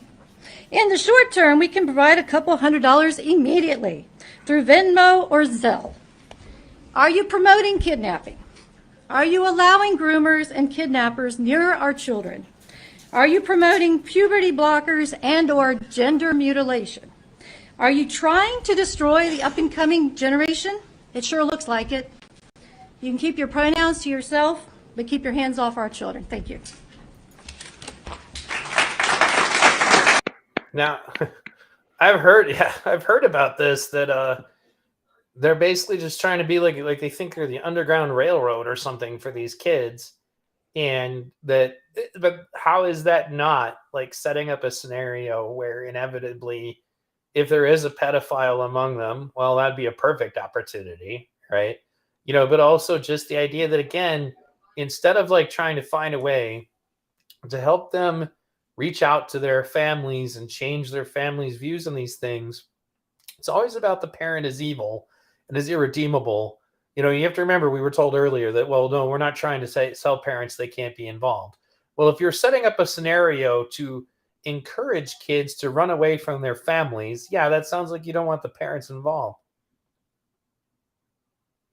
And worse, when you're sitting there setting up institutions to be the safe place away from their own families. And that's where I brought up California sanctuary state laws, where SB 107 that Chloe Cole even spoke out at where you can have a kid anywhere in the country called California. They'll send them a bus ticket, and then they'll turn around and pull them from their families because they're so disadvantaged and abused, and then throw them into foster care. And it's like, okay, then you're going to transition them, and that's a vulnerable space. And you're not talking about the mental health care for these children on any level, and you're just pushing them into this space. What are you really trying to do? And you're grooming them away from their kids. And we're supposed to trust, where's the checks and balance to ensure their safety and their health, and that they're going to be getting the best overall result because of these decisions. What's also going to be put in place when they're wrong and they were doing the worst thing they could possibly do to these kids. Like, there's no check and balance here. It's just abusive, over encroaching action that should be stopped. And just the fact that we even speak out against it, we get the amount of hate and targeting we get, that they come after us the way they do, they come after D-trans the way they do. That's proof right there that there's something nefarious going on, where they're trying to silence anyone. And even trans, I've had straight people sitting there telling me how I'm a traitor to my own community. I'm like, you're not even gay, you're not even trans, what the fuck? Right. I get it. And it's definitely a huge red flag to me. And again, what does the existence of something like this be? Like that, and that she has to find out about it the way that she did. What is that going to do for her trust for the LGBTQ community in general? Right? It's certainly not going to be a positive. So now you're going to tell me that there's these secret discords I can find out about. I remember also, right? Yeah, exactly. And then there's going to be. I remember hearing something about like one of these books like teaches kids how they can get on certain social media accounts to meet adults to have sex with, or something like that. And I haven't been able to finalize all of it, but it doesn't sound like, like outside of the realm of possibility, especially when, like I said, when the leading authors, Heather Karina, just point blank said that she feels that should be okay. She doesn't say it in any of her current books, obviously, but she puts a whole bunch of other stuff on there. And then she she advocates and apparently offers training on how to run these youth groups, like on her website. She advertises for this. And again, if you guys want to learn about Heather Karina, go and check out my video, They Are Coming for Your Kids, which was the sequel to my video, Are They Coming for Your Kids? Are They Coming for Your Kids is specifically putting a spotlight on teachers in the LGBTQ community who are advocating and being specifically in school to be advocates for LGBTQ kids as their cover story so that they could get access to these kids. And then They Are Coming for Your Kids was specifically talking about Heather Karina and how she, on her earlier website, she brags about Scarletine as being supposedly the most utilized resource for sexual education on the internet. And her previous incarnation of that was called Scarlet Letters. And I stumbled across her article. It was interesting, actually, how this happened. Was I was debating with a minor attracted person advocate, and they shared that article as evidence. Like, see, this is why you should agree with me. Just read this article. And then I'm reading this article by Heather Karina where, again, she brings on pedophiles, like in the article, and quotes them. And like one of them says, this is completely natural and normal, and my family won't talk to me. Like, poor woe is you, right? So the point is that there are people who are directly involved in this who do have that as an objective. And the problem that I have, and this is what I said to them, because I get jumped on Discord sometimes by people who don't like my stuff. And they were like telling me, they're like, well, why would you say all of this stuff? Who advocates for this? And when you provide evidence to them, then obviously they don't want to hear it anymore. But the primary point was that I said to them, you guys bring up the Catholic Church immediately. And yes, the Catholic Church is doing something wrong by covering up pedophilia. But right now, you are chilling and attacking anyone who brings up pedophilia within the LGBTQ community. And in so doing, you're going to create a dangerous situation if you are not allowed to talk about this, if you are not allowed to speak about it when it happens. Then when it does happen, who are you protecting at that point? Because it's certainly not the kids, right? And if anything, if we have this culture of silence about it, for the same reason that, some police who don't want to talk about bad police, well, that creates a mistrust of police. So if you're going to be an LGBTQ person and you're not going to talk about people within your community who might use this opportunity, because this is unprecedented, okay? Two of the warning signs that they tell us to be on the lookout for are, one, an adult who's trying to talk to your kid about sex, and two, showing a kid sexually explicit material.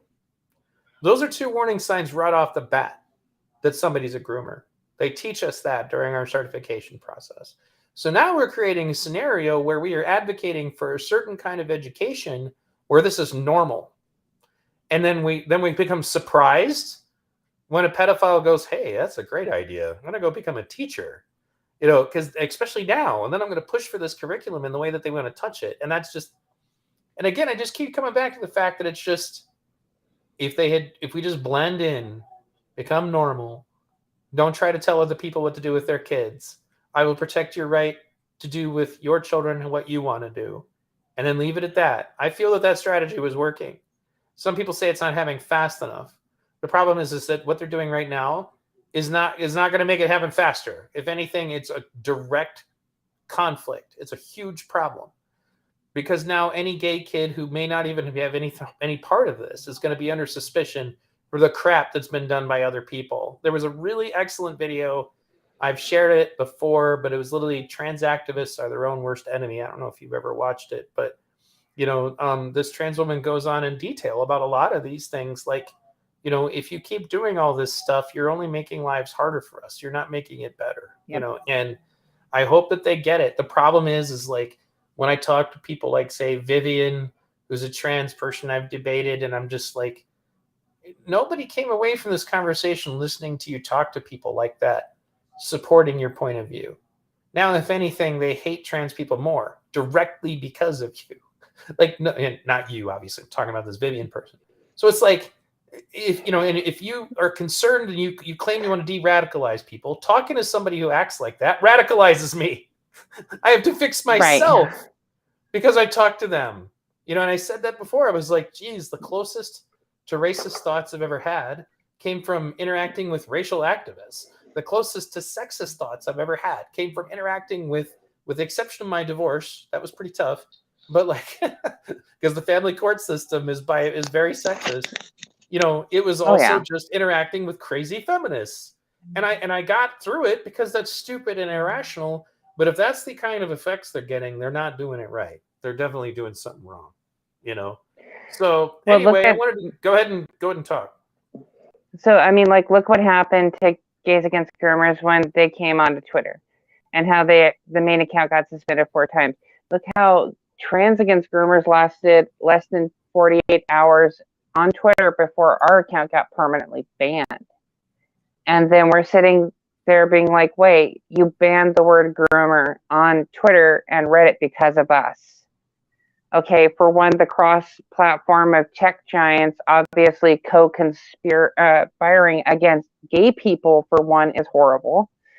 2, the fact that they banned the word groomer, creating a space online where they literally, you couldn't call a groomer out and it would protect pedophiles, and creates a space to protect pedophiles. Like, that part is so disturbing on every level.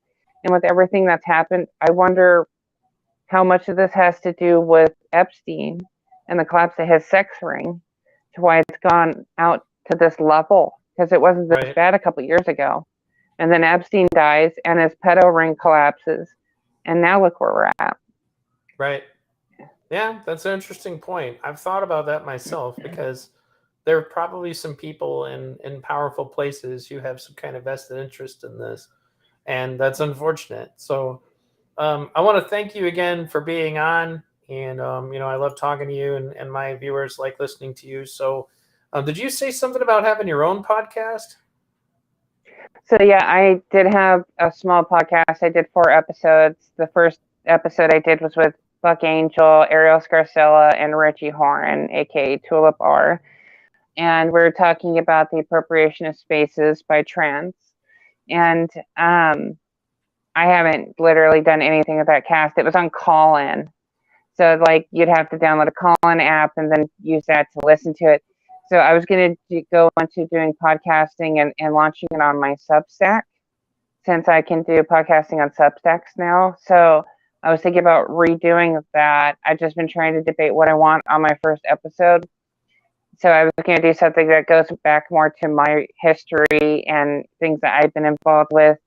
And then I was going to plan the next episode, because also my friend I'd be bringing into it, I was going to have him talk about his rape experience as a male that is heterosexual, that got raped, and how it was like for him growing up with that, and how he felt stuck in silence. It seemed like I did when I got traumatized by the mental health system trying to make me desist as a teenager and doing conversion therapy on me, basically, and how they treated us back then and threw us in teen suicide wards, and like, it was horrible, and sedating kids against their will.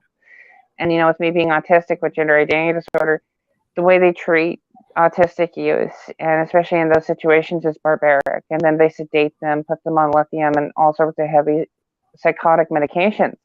And it's ridiculous. And like, the way things have happened in the old system, I'm afraid of us going back to that.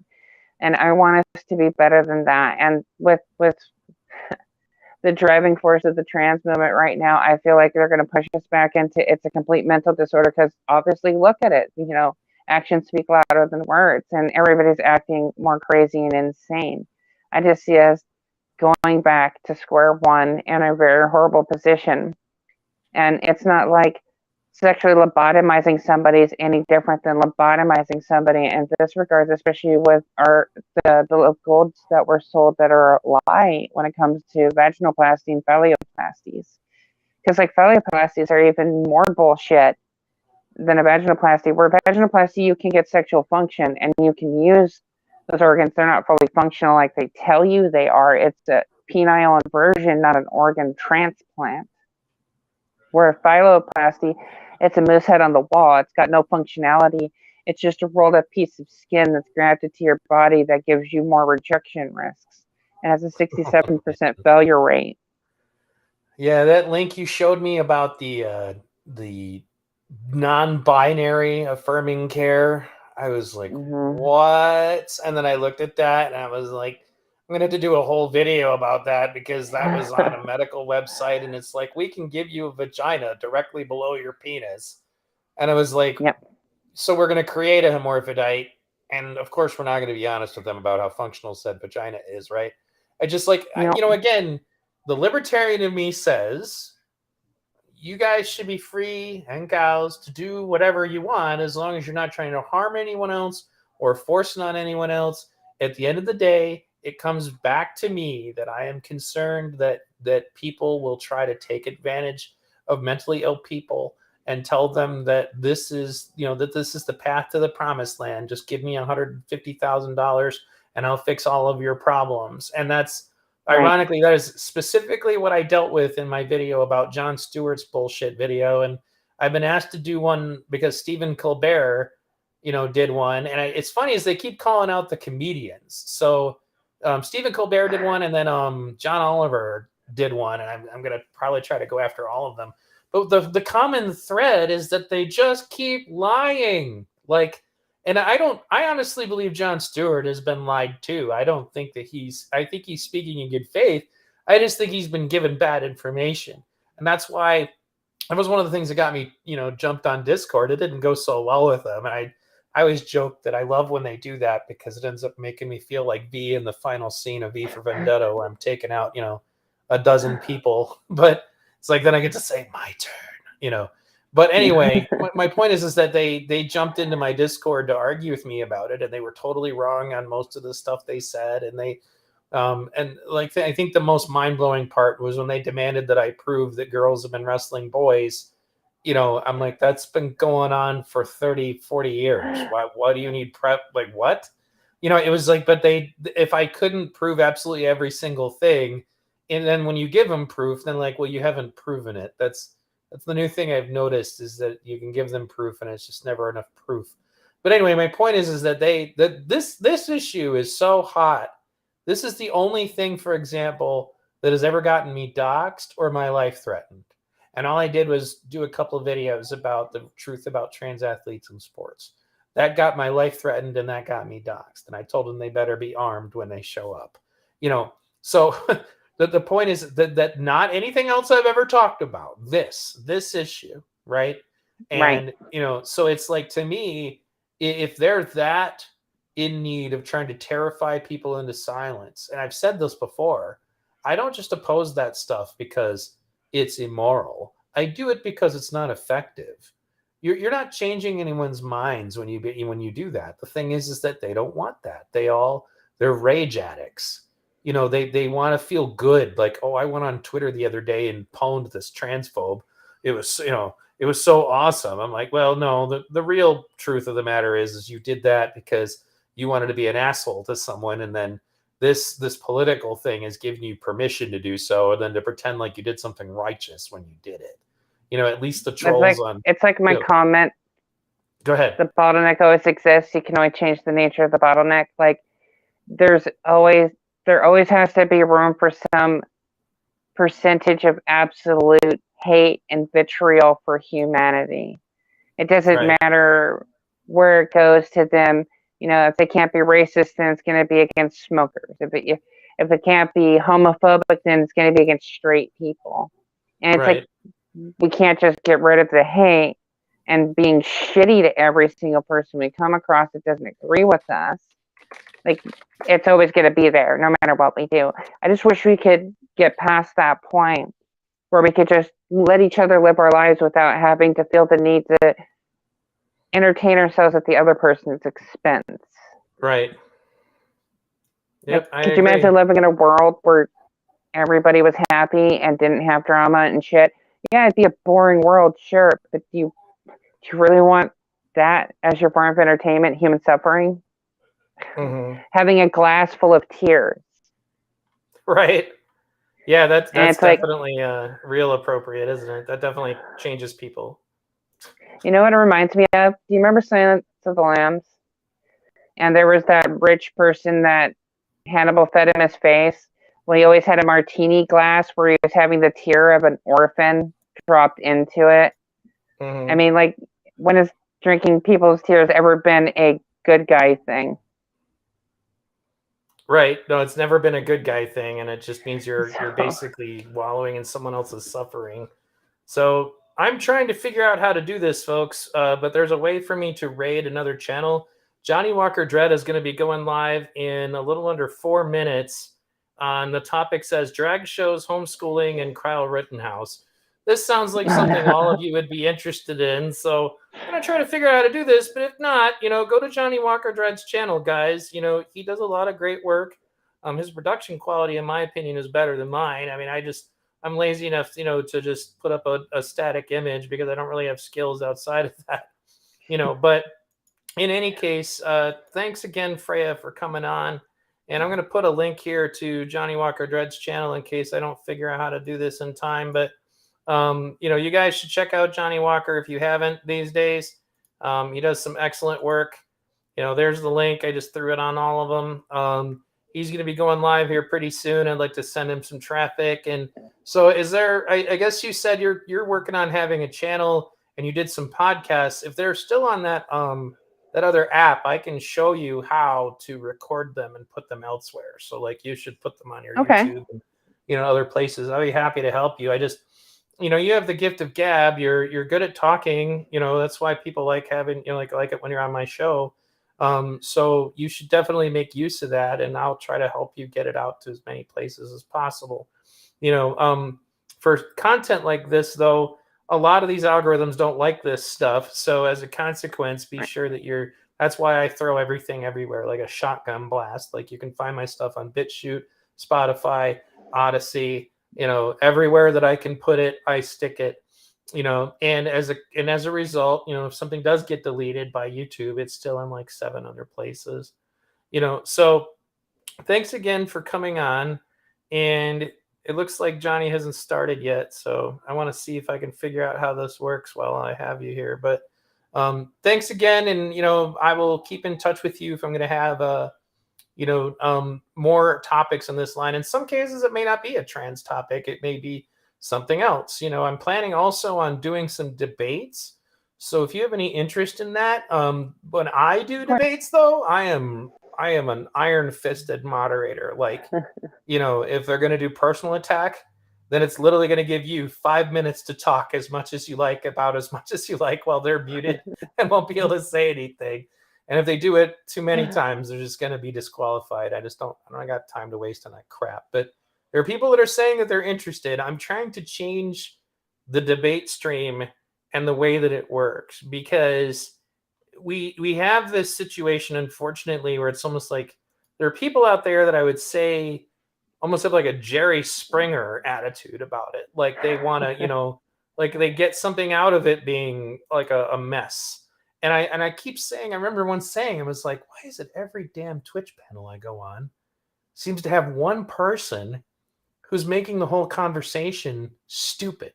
And somebody told me that it's just like an understanding on Twitch that, you want to have one turd in the punch bowl, I guess, to try to, spice up drama. I'm like, it's not that I'm never saying I've never tuned into something that's full of drama, but it's just not my motivation. It's not, I'm more interested in trying to have intelligent exchanges of ideas and trying to reach new understandings. Maybe it's because I'm, I don't know, an intellectual and not, What does that a mean? thug.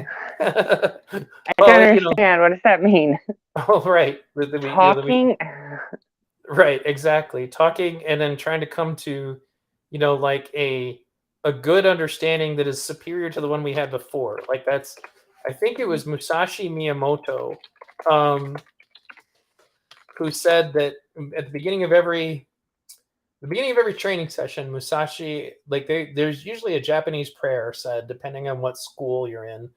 And for example, in ninjutsu, it was, we now seek that one moment of perfect understanding, which is basically just a way of saying your eureka. Like and then Musashi students would say something along the lines of, now we aspire to defeat yesterday's understanding, which is an admission that you're going to be wrong about things and that you're going to get better at them. And that should be your goal in training, not to just continue to, you know, hold on to the previous understanding, which is inferior. That's the whole point, is you're supposed to be making yourself better. And that means to seek out situations where you could be wrong.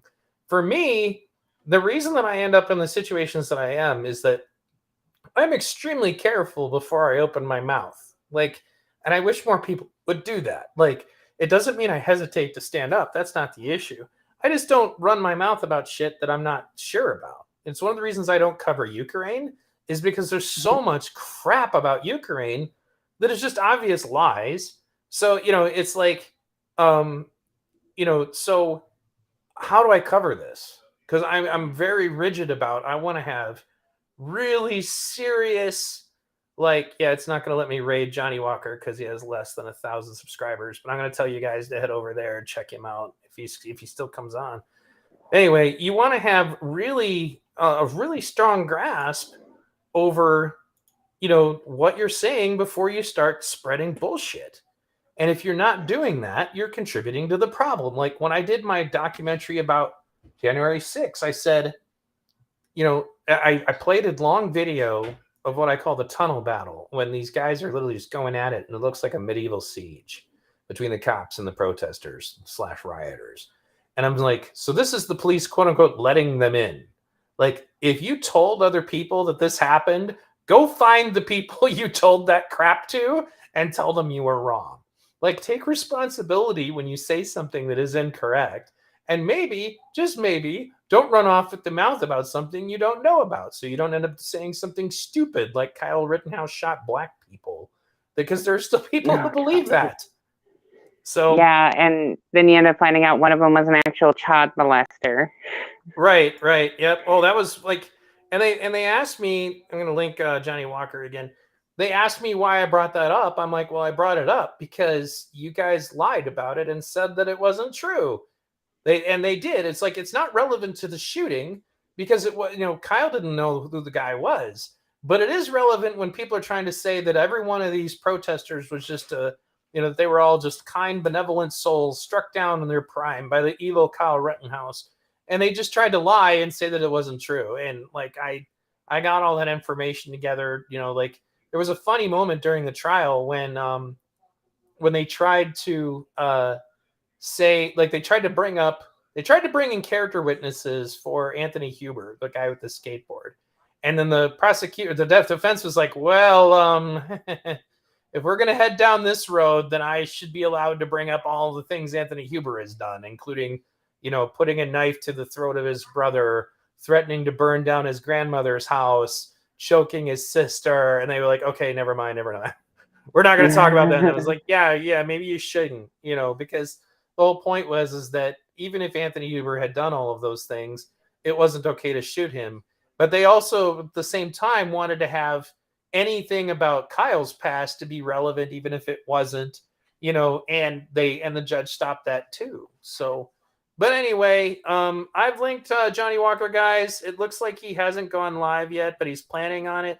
I haven't had a chance to talk to him about this because unfortunately he's banned from Twitter, you know, but go ahead and check him out. And thanks again, Freya, for coming on. I'm going to go ahead and kick us off, and I'll talk to you a little bit off the air. Thanks again for tuning in, guys.